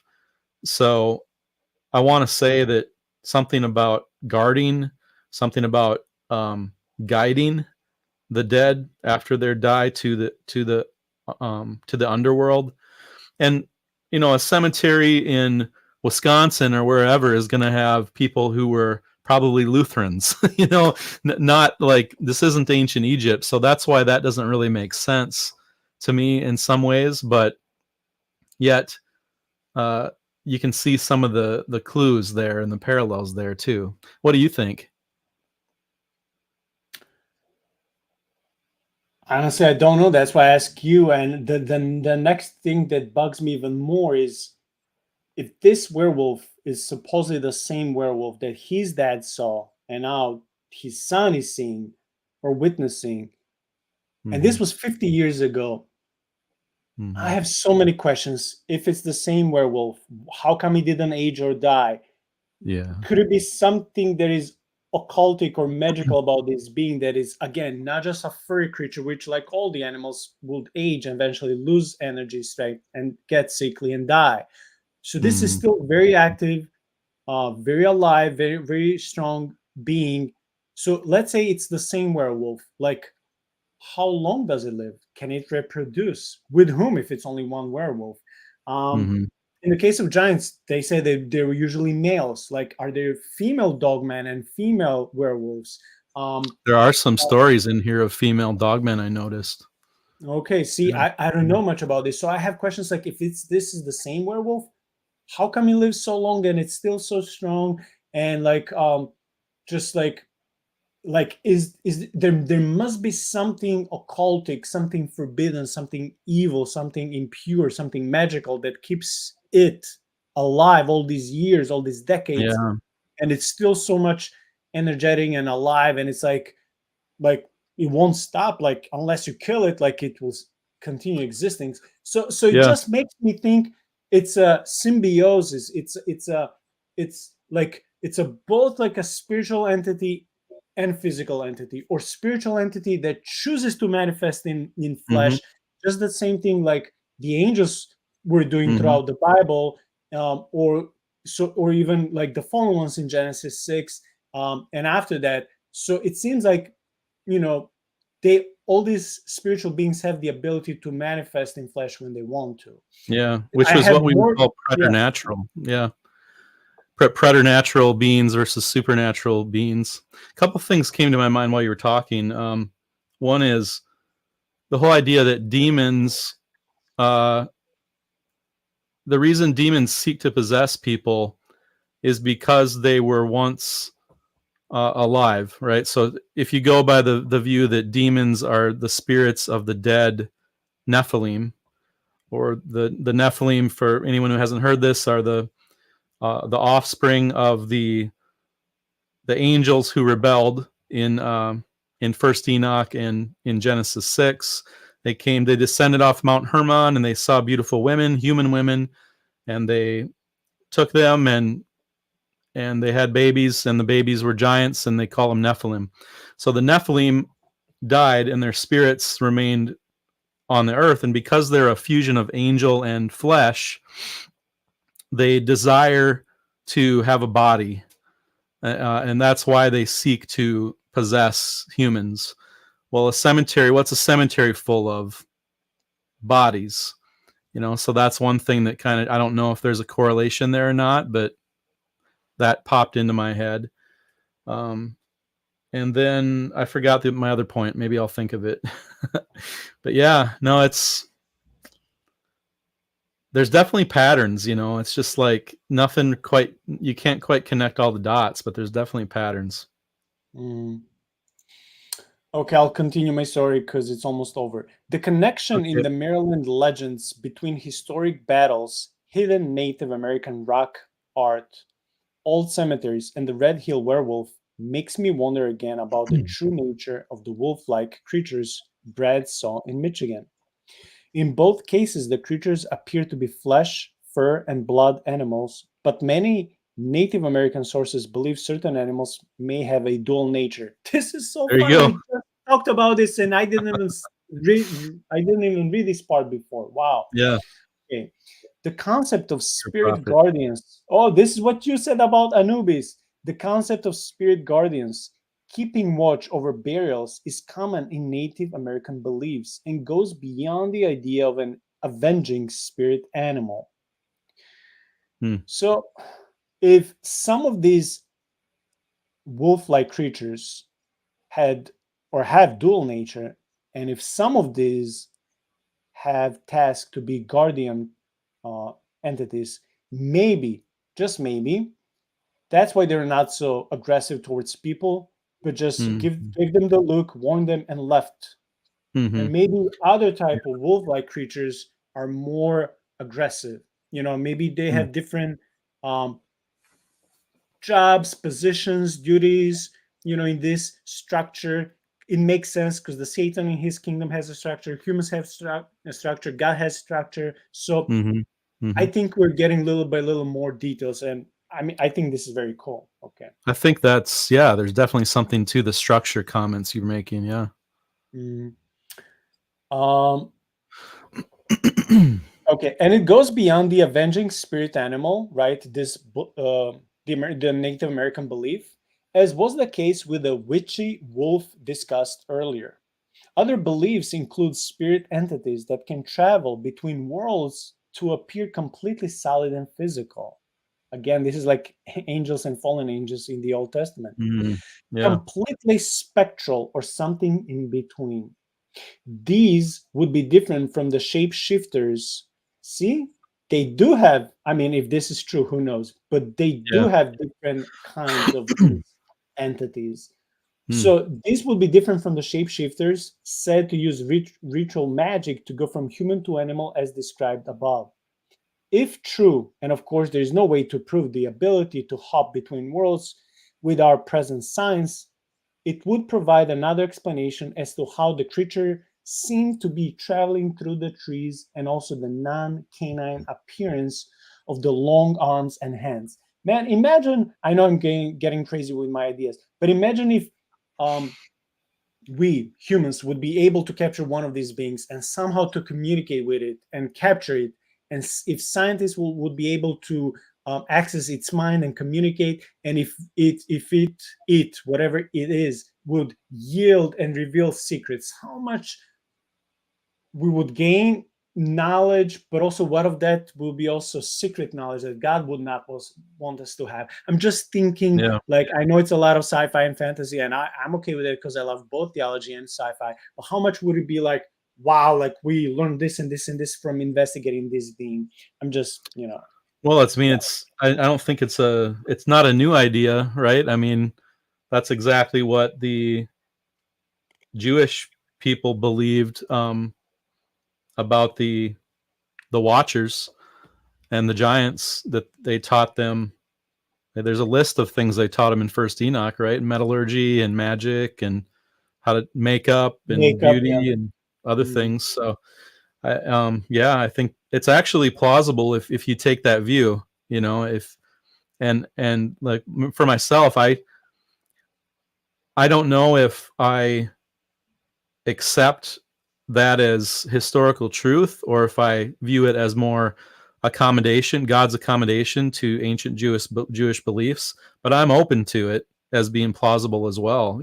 So then why couldn't something like that be here? And I'm sure it's happened. I mean, you've probably heard the stories about uh, government programs, kind of like we talked about earlier, trying to use occult ritual to communicate with the other side or do remote viewing or possibly contact entities and get knowledge. So I think this stuff does happen, or at least I do think people are crazy enough to attempt it. And I say crazy enough because uh there's a reason God, like, prohibited the Israelites from practicing divination and stuff like that and talking to the dead. It's because we don't know who we're talking to. It could be, we don't know, like, if what its intentions are, if it's, and we have every reason to believe that the intentions are not good. Um, so That reminds me of the stories of numerous exorcists. Some of them stay away from getting too personal with demons once when they perform exorcism, but some of them like okay. to engage in dialogues with demons when they're still possessing someone. So they like to communicate and ask questions. And for me, this is so naive. This exorcist, priest, pastors, doesn't matter who, they actually would believe when they ask a demon possessed human, when they ask a demon, what's your name, what's your agenda, tell us this, tell us this, Right. tell us this, and they write it down as if the demon, how do you know it's speaking the truth? Well, if we ask it in the name of Jesus, you might speak truth. I mean, like, okay, I understand, I get it, but how can Yeah. you rely on what you get? That's amen and true 100%. Like, I don't know how people can and then out of what they get as Mhm. the answer, sometimes they change or alter their spiritual warfare tactics to accommodate to the next cases when people are demonically possessed, and they even Okay. write books, and they can offer these tools. And I'm thinking, but how can you rely on this? Like, how can you know that this demonic entity is telling you the truth? You're not Jesus, that it was, the demonic creature would be shaking and it has to speak the truth, because, but Jesus Hmm. also knows what is true or not. You don't know, you're just a human. So I think that Yeah. sometimes people exaggerate what is their authority and ability in Christ. Just because we have different Yeah. authorities God, Jesus gave us, we're not superhumans. Like, I think sometimes people can get more, their beliefs can be more sci-fi than our beliefs who actually love sci-fi. You know what I'm saying? Yeah. Yeah. And I think it's a tempting thing. I interviewed a ghost hunter one time, and he, ex ghost hunter, I guess. But one of the things he said is he started out ghost hunting with this idea that he was going to approach it more from a scientific perspective. And as a Christian, he didn't think there was anything wrong with that. And I'm not saying if you're Christian, you can't ghost hunt, but as far as his experience, for him personally, he felt himself giving up some of his convictions as he went along out of curiosity, out of communicating through EVPs and things like that with spirits, to the point where um, he maybe started to accept and believe some things that he would normally not have as a Christian, because he kind of got sucked into it, you know. And I Yeah. think there's something to that. Like, even with this cryptid stuff, um, I think it's important to look at it and investigate it and talk about it and try to understand it. But I also think, like with a lot of things, right? There's a temptation, or there's a kind of a little bit of a danger in sliding too far down the path sometimes. And that's not to say, I wouldn't be one to say, oh, avoid out of fear, because I don't think we should be fearful when we have Jesus. But yeah, we also have to be smart, I think, and about it too. I just kind of feel like, kind of to your point, it's like easy to get sucked in, I guess, right? And then before you know it, you're sucked in too far. Yeah. Yeah, thank you for that. I only have small paragraph left, and then it's your turn.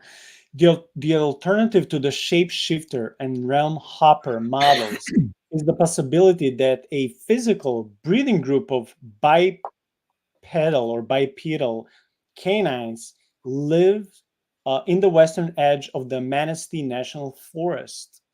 Other sightings bear out that possibility, and most witnesses are adamant that they saw fully physical beings. The conjecture continues. Yeah. To me, the angels taking on flesh idea is definitely a connection here.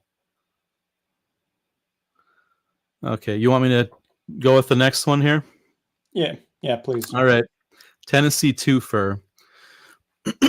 Here is another report of an upright, unknown canids of the extra large kind that also occurred only a few miles from what once was very active Native American hunting land for several different tribes, and is now known as Burgess Falls State Park. The four cascading waterfalls of this preserve would have made this a special and sacred area to the area's indigenous people, as are most fresh springs. The Sparta area was home to a tribe led by a noted chief named Calf Killer, and was also situated near a charcoal lead mine, whose entry the area tribes kept secret, and which was never found by the white settlers who searched mightily for it. Even more significant for our purposes, and shockingly so, were the many ancient burial mounds located northwest of Sparta in the general vicinity of the encounters we are about to cover here. According to newspaper accounts and other records of the early 1800s, European settlers opened mounds sprinkled all over this section of White County to discover that they contained giant skeletons between 6.5 and 8 feet tall, as well as pygmies of about 30 inches in stature. Wow. Sophisticated pottery, artwork, and other grave goods were removed, along with the human skeletons. There were also bones of a huge feline found in a nearby cave with skeletal remains of other large animals. Such large-scale desecration of burials of very ancient people, especially of such unusual individuals, is often connected, as we've seen, with later appearances of unknown creatures. For many more details on this county's fascinating history, see the website danielhaston.com. That's DANIELHASTON.com for a paper titled Legends and Stories of White County, Tennessee. Between the astonishing grave remains and the park reserve splashed with great waterfalls, it's hard to imagine a more likely setting for anomalous beasts, whether guardian spirits, leftover energy spirits, or interested parties from distant realms. Here is a young woman's eyewitness story, name withheld on request. In 2002, and then again in 2003, I saw something that can't be classified to my knowledge using zoology in northwest of Sparta, Tennessee. I saw this thing twice, once with a neighbor of mine and once with my oldest brother. It was a strange experience that I will never forget. The first time I saw this creature was in August of 2002. I was spending the night at my friend's house and about 2 miles down Fancher's Mill Road from my parents' farm on Tollisontown Road, only about 5 miles from the Burgess Falls State Park. It just so happened to be a full moon that night, and I remember this because it was an unusually large harvest moon. My friend and I went outside to smoke a cigarette without getting caught by her parents. Being stupid young teenagers, we saw what appeared to be a cow out in the field behind her house and decided to try our luck at cow tipping. For readers not from dairy states, cow tipping is a supposed pastime in which several people try to push a standing cow over on its side. It is considered a rural legend by many who have researched the possibility, since bovines can weigh between 1,400 and 4,000 pounds.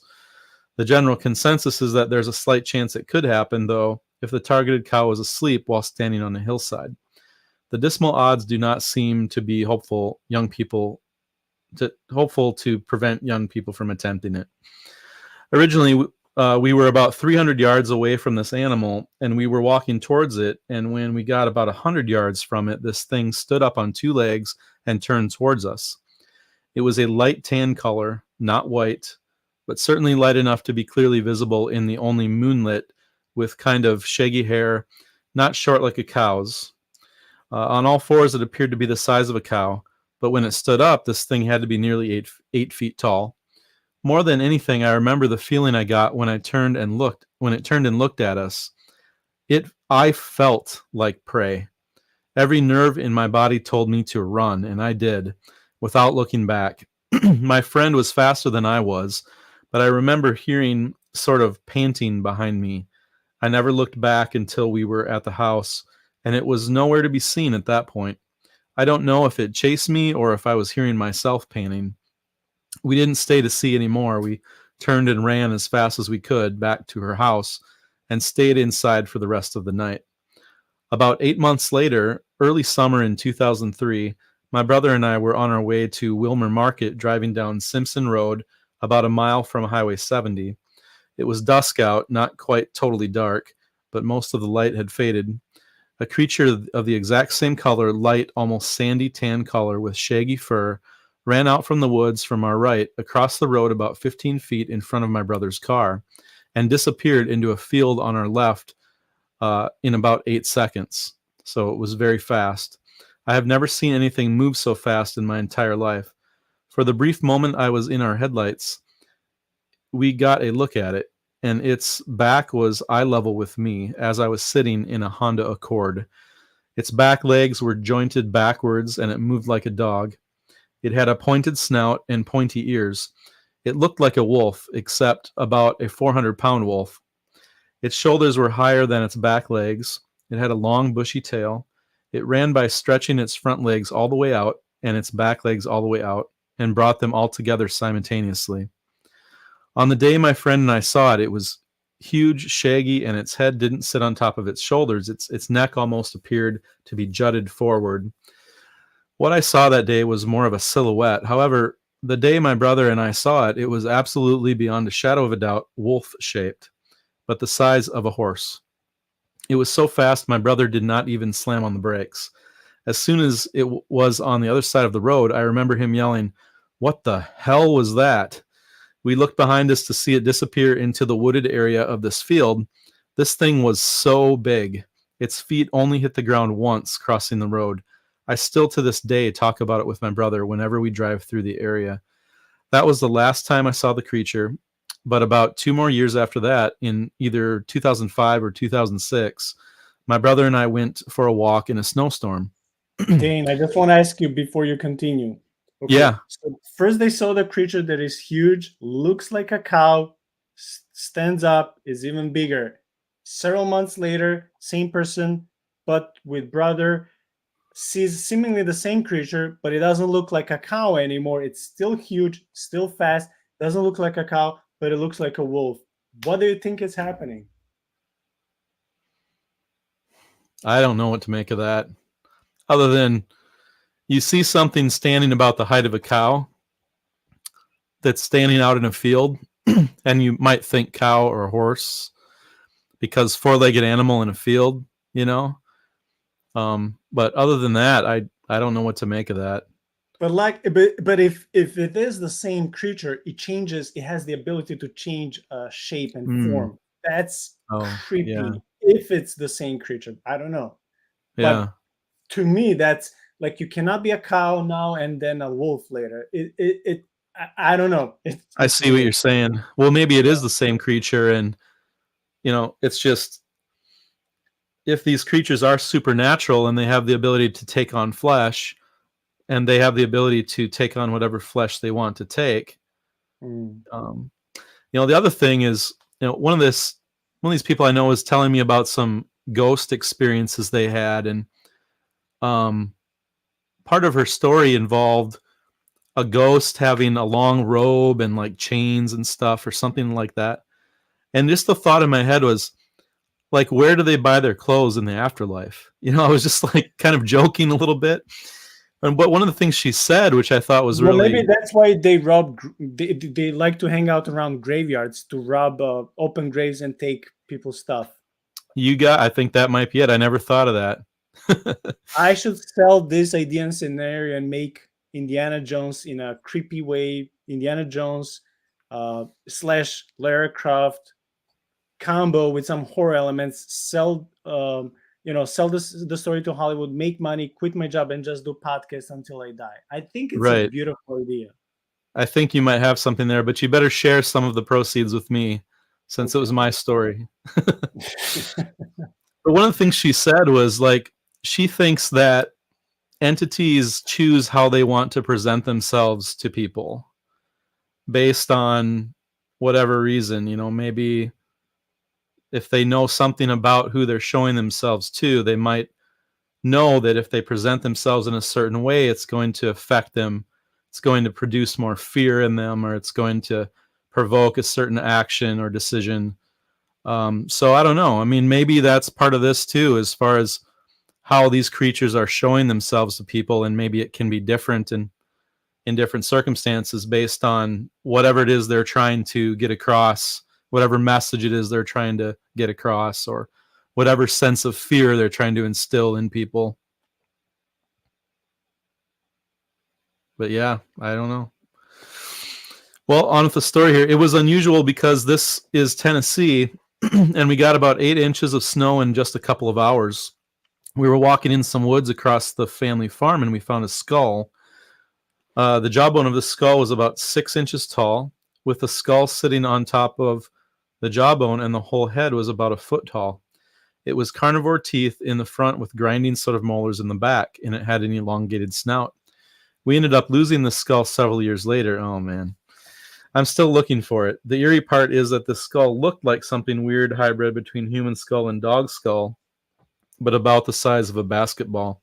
I'm If that sorry. were there, I'm sorry. How do you lose a yeah, skull? Like yeah, how? that seems a little not true to me.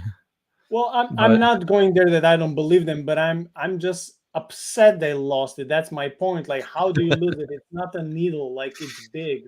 Like unless, Yeah, I mean, I misplace and forget my stuff. I know it happens, but like, come on. If this was precious to you, you should have put it somewhere on top where you will never lose it or forget it. I don't know. I know, right? That's terrible. Shame on them. Yeah. Um, I'm fully convinced that we saw those times. What we saw those times was not a creature I know, and there is something about it that screamed werewolf to my subconscious. My brother and I have since become obsessed with werewolf movies and folklore. I only wish we had brought the skull home. We kept it in a particular nook in the woods because it was so alien. Okay, there you go. The only skull I have ever seen similar to this is a bear skull, but I definitely was not a bear skull. I don't remember it making any sounds that day that I saw it, but I have heard strange sounds when I was coming out on the farm. I find it really hard to describe the sound. It was something between a baby screaming, a rabbit dying, and this weird, gravelly, machine like sound. That sounds like some of the Bigfoot cries I've heard on some documentaries. Now on this huge, now on the scientific side of things, my parents' farm is in the area where there is a huge coyote population. There are at least 2 packs that run in our area. One of the packs seems to stay on our neighbor's farm, and they regularly kill cows. You skipped a line. One of the packs seemed to stay on our farm. Oh, okay. One of the packs seems to stay on our farm most of the time, while the opposing pack seems to stay on our neighbor's farm, and they regularly kill cows. I have myself found calf skeletons that were eaten entirely, except for the bones and the head was still fully intact. In the same stretch of woods where my brother and I found the skull, we also found about 30 dog skulls. I mean, there's your cow connection. They're killing cows, so they're taking the form of a cow. I mean, maybe there's something with that. But these are Also, coyotes. These are coyotes. These are not like supernatural beings. I mean, I don't know. yeah, but the coyotes are a dog-like creature killing cows. This is a dog-like creature, Okay, I see. so maybe the fact that there's cows being killed, and it's kind of a parallel, I feel like. Mm. Um, let's see. So also this part is what I thought was weird is in the same woods we also found a wallet with a driver's license, social security card, and a work ID in it. The license expired in 1985. It may be significant, or it may be that some hunter lost his wallet in the woods. My brother, who found the skull with me, and I are convinced that there is something out there that hasn't been scientifically proven yet. I am so thrilled to talk to someone who doesn't automatically look at me like I'm crazy for this. Well, obviously, the werewolf man took off his wallet and clothes before he turned into a werewolf, right? It could be. Who knows? Yeah. So the eyewitness is correct about my perception of her. I certainly don't think that she is reality challenged because she had these 2 experiences. There have been other sightings in Tennessee of dogmen and Bigfoot. Both of these creatures, canine and ape humanoid, have been observed by witnesses to take and or eat smaller dogs. So the fact that she and her brother saw 30 dog skulls along with the larger, approximately basketball-sized skull doesn't surprise me. Usually the skulls of large carnivores can be identified by a zoologist, wildlife specialist, or taxidermist. One other thing that may be worth noting is that these latter 3 reports involve larger than usual specimens, which with witness comparisons to the size of a horse or a cow. As I continue to receive reports of massive quadrupedal canines, we'll be coming back to them in another chapter. I might add that her encounter and interactions comprise only one of many reports of large anomalous creatures in Tennessee. About a half-hour's drive south of Sparta, for instance, lies McMinnville, where a Bigfoot encounter, as told in my book Monsters Among Us, occurred. We've talked about possible origins and increasing numbers of these creatures, but in the next chapter, we'll take another run at them with a significantly different slant. And that's the end of chapter 5. Man, we finished the whole chapter 5, and we had a lot of fun. And yeah, I'm glad we did everything. Okay, I don't know your time. I was just thinking about reading this small chapter in another book by myself. We can comment, then you can say the story you wanted to say, and we can wrap up if you have time. Sure. Yeah, that works. Okay, Which thank one? you. Which book? So we are now switching to the same author, right? Linda Godfrey. The book is called Real Wolfman. We will leave the second one that we plan to read. We will read it for some other time. I wanted to read about Bigfoot in Chicago, right? But I Okay. will be reading a subchapter from Real Wolfman, and subchapter is called Naval Base Anubis, Naval Station, Great Lakes, North Chicago, Illinois. Okay. Man-wolf witnesses, as they report their encounters, often resort to comparisons of known cultural figures to help describe what they saw. One familiar image surfaces time and again: Anubis, a creature resembling the tall-eared, long-snouted Anubis has been reported in some very unlikely places.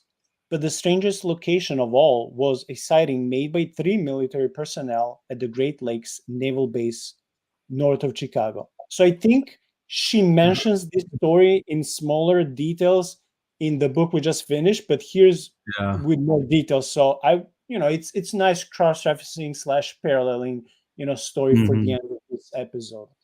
Yeah. The 1628-acre naval station, Great Lakes, lies close to the shore of Lake Michigan, within an easy trot of the Illinois State Beach Park and other green spaces, including some just to the north in southeastern Wisconsin. The base itself includes the Great Lakes Naval Hospital and the Old Naval Hospital Cemetery. Emma, the witness who wrote me, was on base guard duty one cold night in September 1994 with two male guards, Jim and John. I remember these guys. A member of the Navajo Nation, John is now her husband. The three were assigned to shore patrol, which she said mostly meant carrying big flashlights. Okay, we didn't know this from before. And looking for recruits engaged in amorous, how do you pronounce this? Amorous. And amorous activities in the woods. She admitted that they had sometimes played pranks on each other, such as leaving a radio set to broadcast static in the base cemetery. Man, I like these pranks, but sometimes they can be too much, right? Especially if it's late at night. Yeah. But said there was no fooling around on this particular evening. That night started out normally. That's how it always starts in every movie, in every story, in every book. It always starts normal. Yeah. Like everything is Always everything is starts like normal. just like every other day, right? That's right. But things began to get strange around 3 a.m. Emma was patrolling the shore path in this so-called witching hour. Jim was near the hospital, and John was at a spot on the other side of the breakers. Or the breakers. How do you pronounce this? I think breakers. Oh, Yeah. breakers. Okay. I think. Um, Emma and John had been bantering via radio all evening when suddenly he stopped answering. Alarmed, Emma hurried to the end of the shore path where she saw the 6'3" John shaking and his mouth agape as he stared at the woods. Emma trained her flashlight on the trees, expecting to see some kind of animal, such as a bear or fox. I don't think he'll be shaking at fox, but okay. But instead saw a creature that stood taller than John, standing on its hind legs and staring at them. Emma radioed Jim to get his, I don't know if I should pronounce this word, but let's say his butt over here, as John numbly repeated the term skinwalker, which is what the Navajo, right, the Navajo Indians and some other tribes call medicine men, who are able to assume the appearance of an animal, usually the malevolent purposes. Okay, never heard about this expression, medicine man, right? Oh, yeah. Medicine man is basically a shaman in Native Oh, I see. American tribalism. Okay, thanks. Emma said she remembered the animal as resembling the Anubis character in a 1997 TV cartoon show called Mummies Alive. She added that it reminded her of a big man with an odd, dog like head that had tall, upright ears and greeny yellow eyes. It was covered in dark, yellowish gray, sharpish fur, and she could see the long forelimbs but not the paws. It was definitely not a bear or any other animal she knew of, said Emma. And though she felt that it was physically present, she could not see the creature's breath in the cold, although she could Mm. see her own. Oh my gosh. And this is definitely, at least partially, a spiritual entity, right? Yeah. Because otherwise, if it's cold, every animal, every human being, you can see their breath in the cold. Okay. Right. I got no impression that it was spiritual, she said. Well, I did.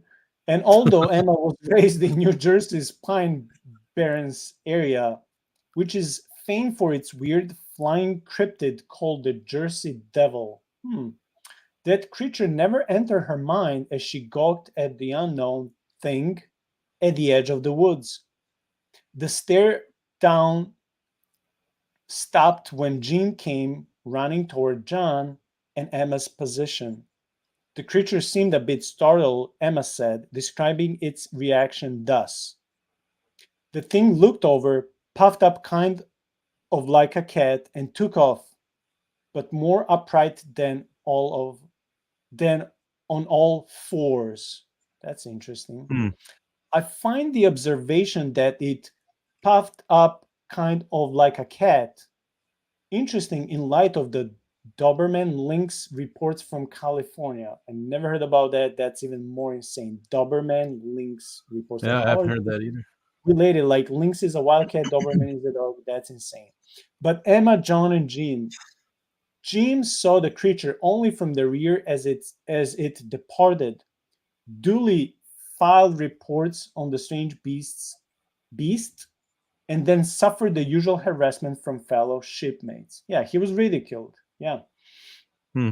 Emma said that the hair still stands up on her arms when she thinks about the creature and that John maintains to this day that it was a skinwalker.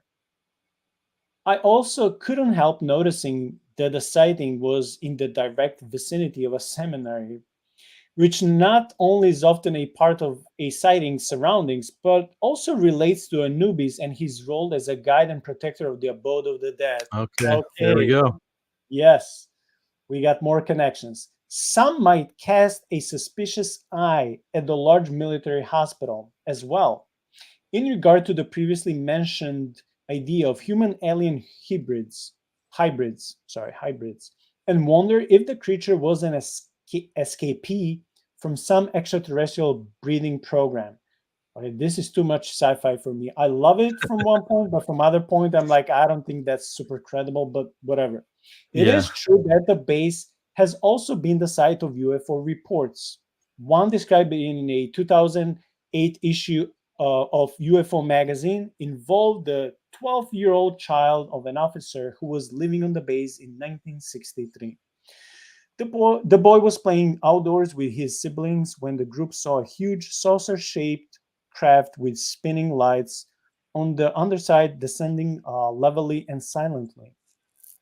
They watched for between 5 and 10 minutes as it slowly landed in a patch of woods across the street from their quarters. The writer said he wanted to run and see it, but it was gripped by the feeling that if he did, he might not come back. It's a Hmm. good gut feeling. Always listen to that.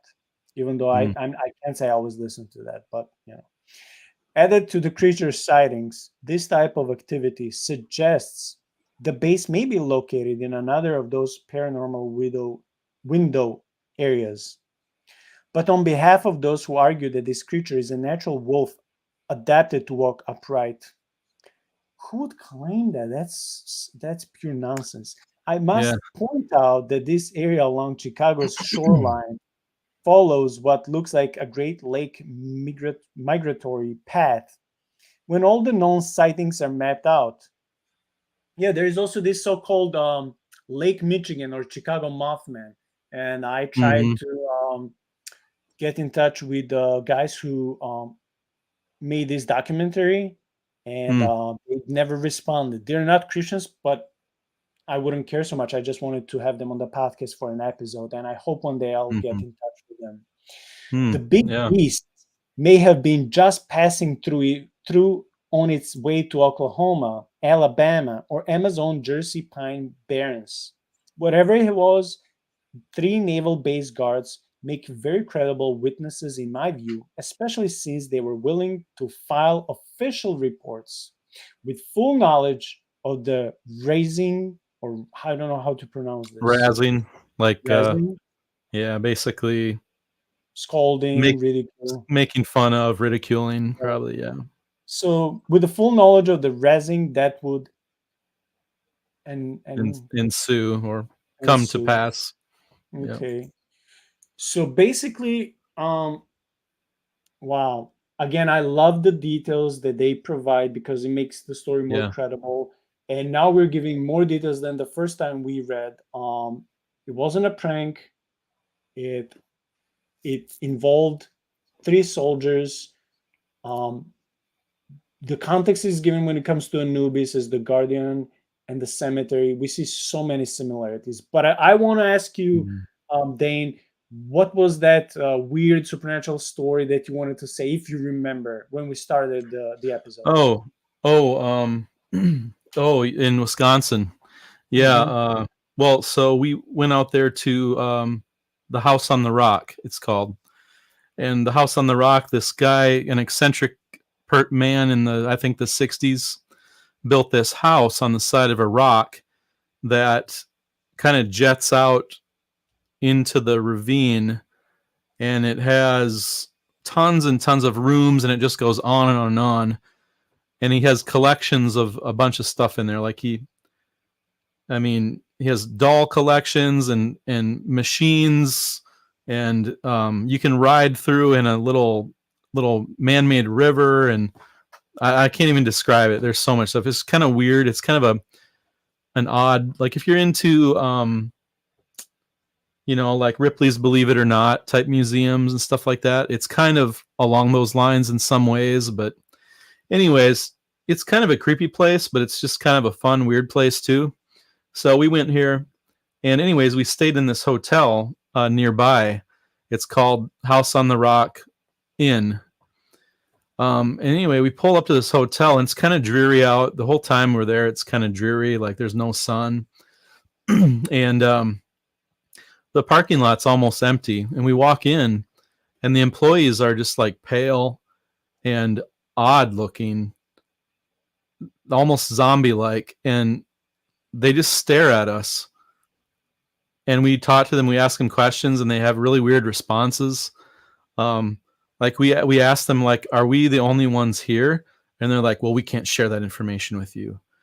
And there would be long pauses between when we like asked the question or asked them a question or talked and when they answered, and they kind of had dry responses, and it was just the weirdest thing. And if you've seen The Shining, right, the movie The Shining, so the hallways were a lot like the Shining. Like I would swear, like there'd be an apparition in the hallway and stuff. It was just it was crazy.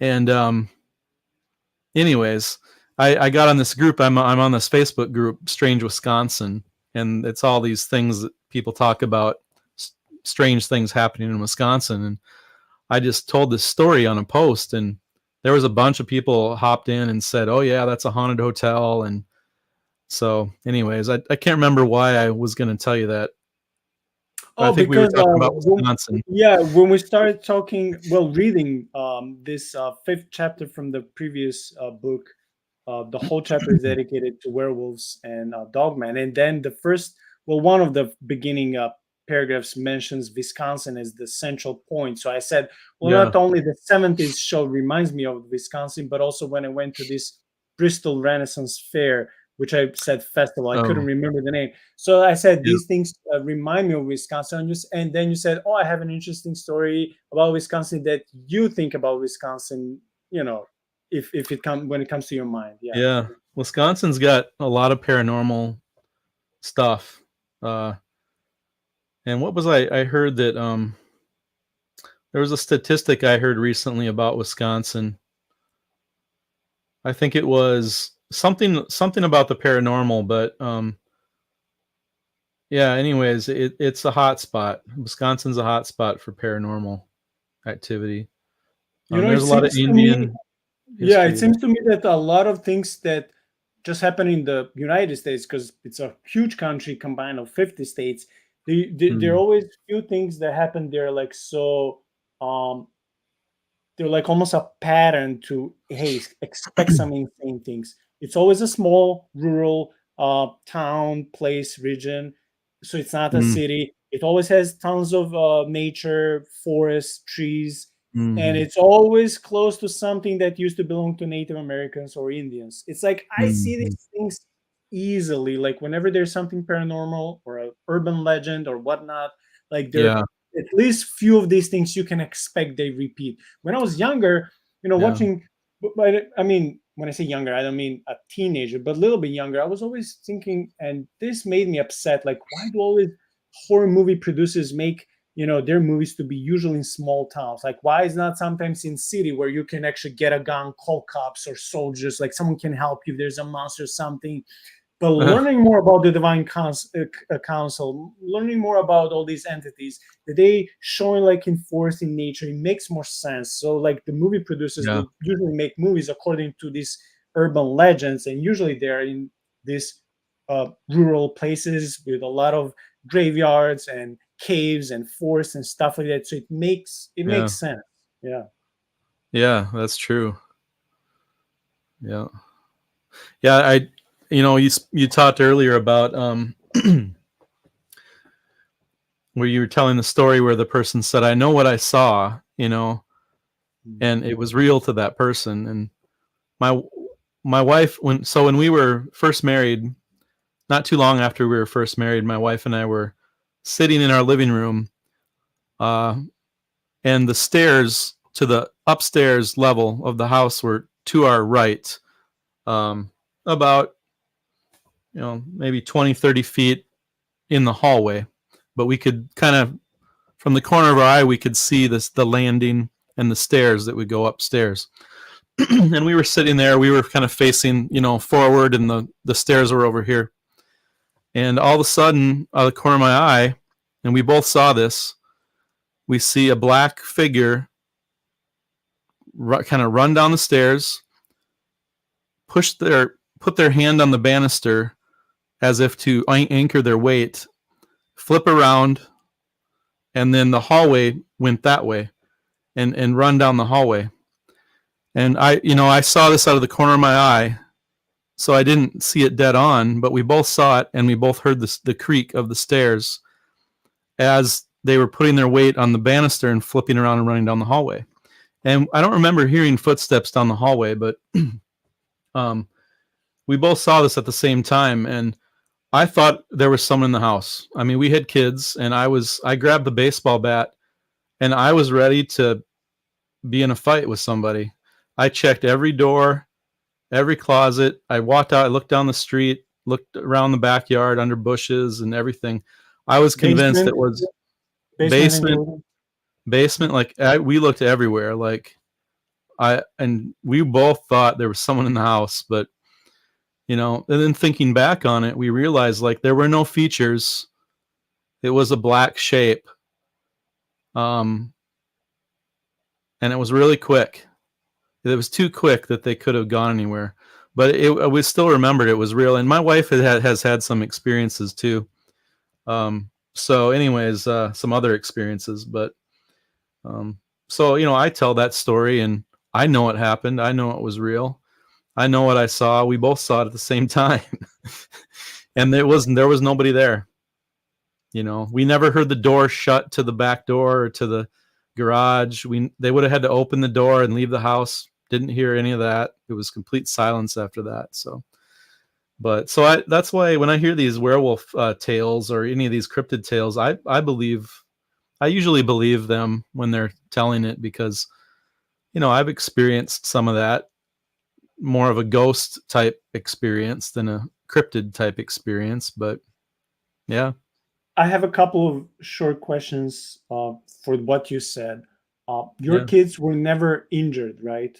Hurt, no, harmed? Okay, but No. did they also witness hearing, dreaming, talking Oh, maybe to some entity that was like a dark, shadowy figure, or no? yeah. My kids have had experiences, Uh, dreams. They've had dreams, occasionally, more when they were younger. And my one daughter has seen a shadow figure in the hallway once. Um, yeah. And my wife actually saw a bright white um, humanoid figure come out of a ditch and in front of her car when she was driving home from a party one time. It was like as bright as the whitest light you can think of. And it was shaped kind of like a human. And so she saw that. And then one time, after we had gotten together, she was driving out to where I lived. And she drove up and she said, "Oh, you must have been up in the bathroom." And I'm like, "No, I've been here on the kitchen and the main level all night." Because she said when she was driving up the lane, she was looking up at the bathroom window and someone went like this and looked out like they were looking out the window at who was coming up the lane. She saw the shadow of a head, just kind of went like this and then went back. And I was never upstairs the whole night, like, and I was the only one there. So we've had a few things happen. Yeah. okay, okay. My question, my next question is: could it be that your house, if you have any historical record, was built on something that was there in the past, like a graveyard or mass murder of the natives, or maybe not on top of that land, but very close to Yeah. it? Do you know something about it? Well, these were in different places. Her sighting of the white figure was out at by a farm where actually a man had recently died. I think the day before or even the day of that she saw that. The brother of the man she was going to see, I think it was the brother, had gotten, I think, a forklift accident or some kind of accident, farm accident or something. And Mhm. so that happened. Um, the head bob one, we lived out at a farm where there was a marsh. Like, a marsh is like a swampland with the reeds and stuff. And then there was a lane that we would drive up to get to the house, but there was marsh on either sides. There was a family that lived there in I think the 30s or the 40s. And one of the men, either the son or something of the family, drowned in the marsh on his way home from the liquor store one night. So that we thought that maybe had something to do with it. And then, yeah, I mean, the house with the shadow figure, the one shadow figure, I don't know of any history there. the the shadow figure that my daughter saw was here in this house. Um, and I don't, as far as I know, I mean, this was a pig pasture uh, before the house was built here in 1956. A pastor did live here for 20 some years, and there's been, I think, 4 or 5 families. I don't know if anyone's died in the house or anything like that, but we haven't had really any activity other than that. But I'll often get dreams or have feelings, and I'll just pray about it, and it feels better. So I do think that there's, you know, sometimes there's activity for whatever reason, but for me, it's I'm very confident in my faith and my relationship with Jesus. So I just use His name and I pray to Him and I tell the evil to depart in the name of Jesus, and I tell the evil that I'm I belong to Jesus, and He's my Savior and I love Him, and you have no business being here and you need to go away now. And that's usually that's how we've comforted our children when they had dreams, and that's how I comfort myself. And at the night, I'll wake up sometimes at 3 a.m. and have things going through my head or have a feeling, it's not something that happens all the time, but it does happen occasionally, and I do use prayer to deal with it. So, have you Yeah, had any thank experiences or? nothing like that. My sister and I had just cases of sleep paralysis. Oh, Um, wow. Yeah. yeah, yeah. To me, it happened first time when I was back home in Europe after just after I just became a believer. So I always thought Mm, that was like a demonic attack. But then there's mm, this medical explanation why sleep paralysis happens.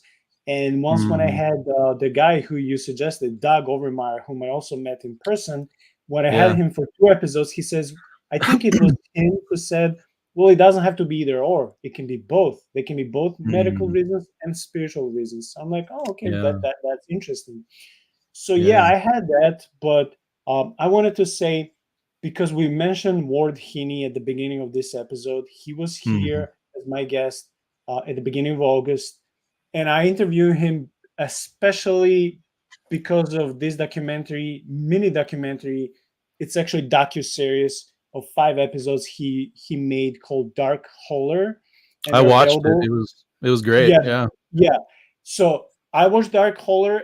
I don't know if you did, if you watched both Dark Holler and when I interview him, he speaks a lot about this shadowy figure. And this is why I Mm, wanted to tell you before we finish for tonight. I would just encourage you. I know you're busy with studies, but whenever you find time, maybe rewatch the episode I did with him, or maybe watch those 5 episodes um of the Dark Holler, maybe with your spouse, and mhm. watch and learn how these people that he was interviewing in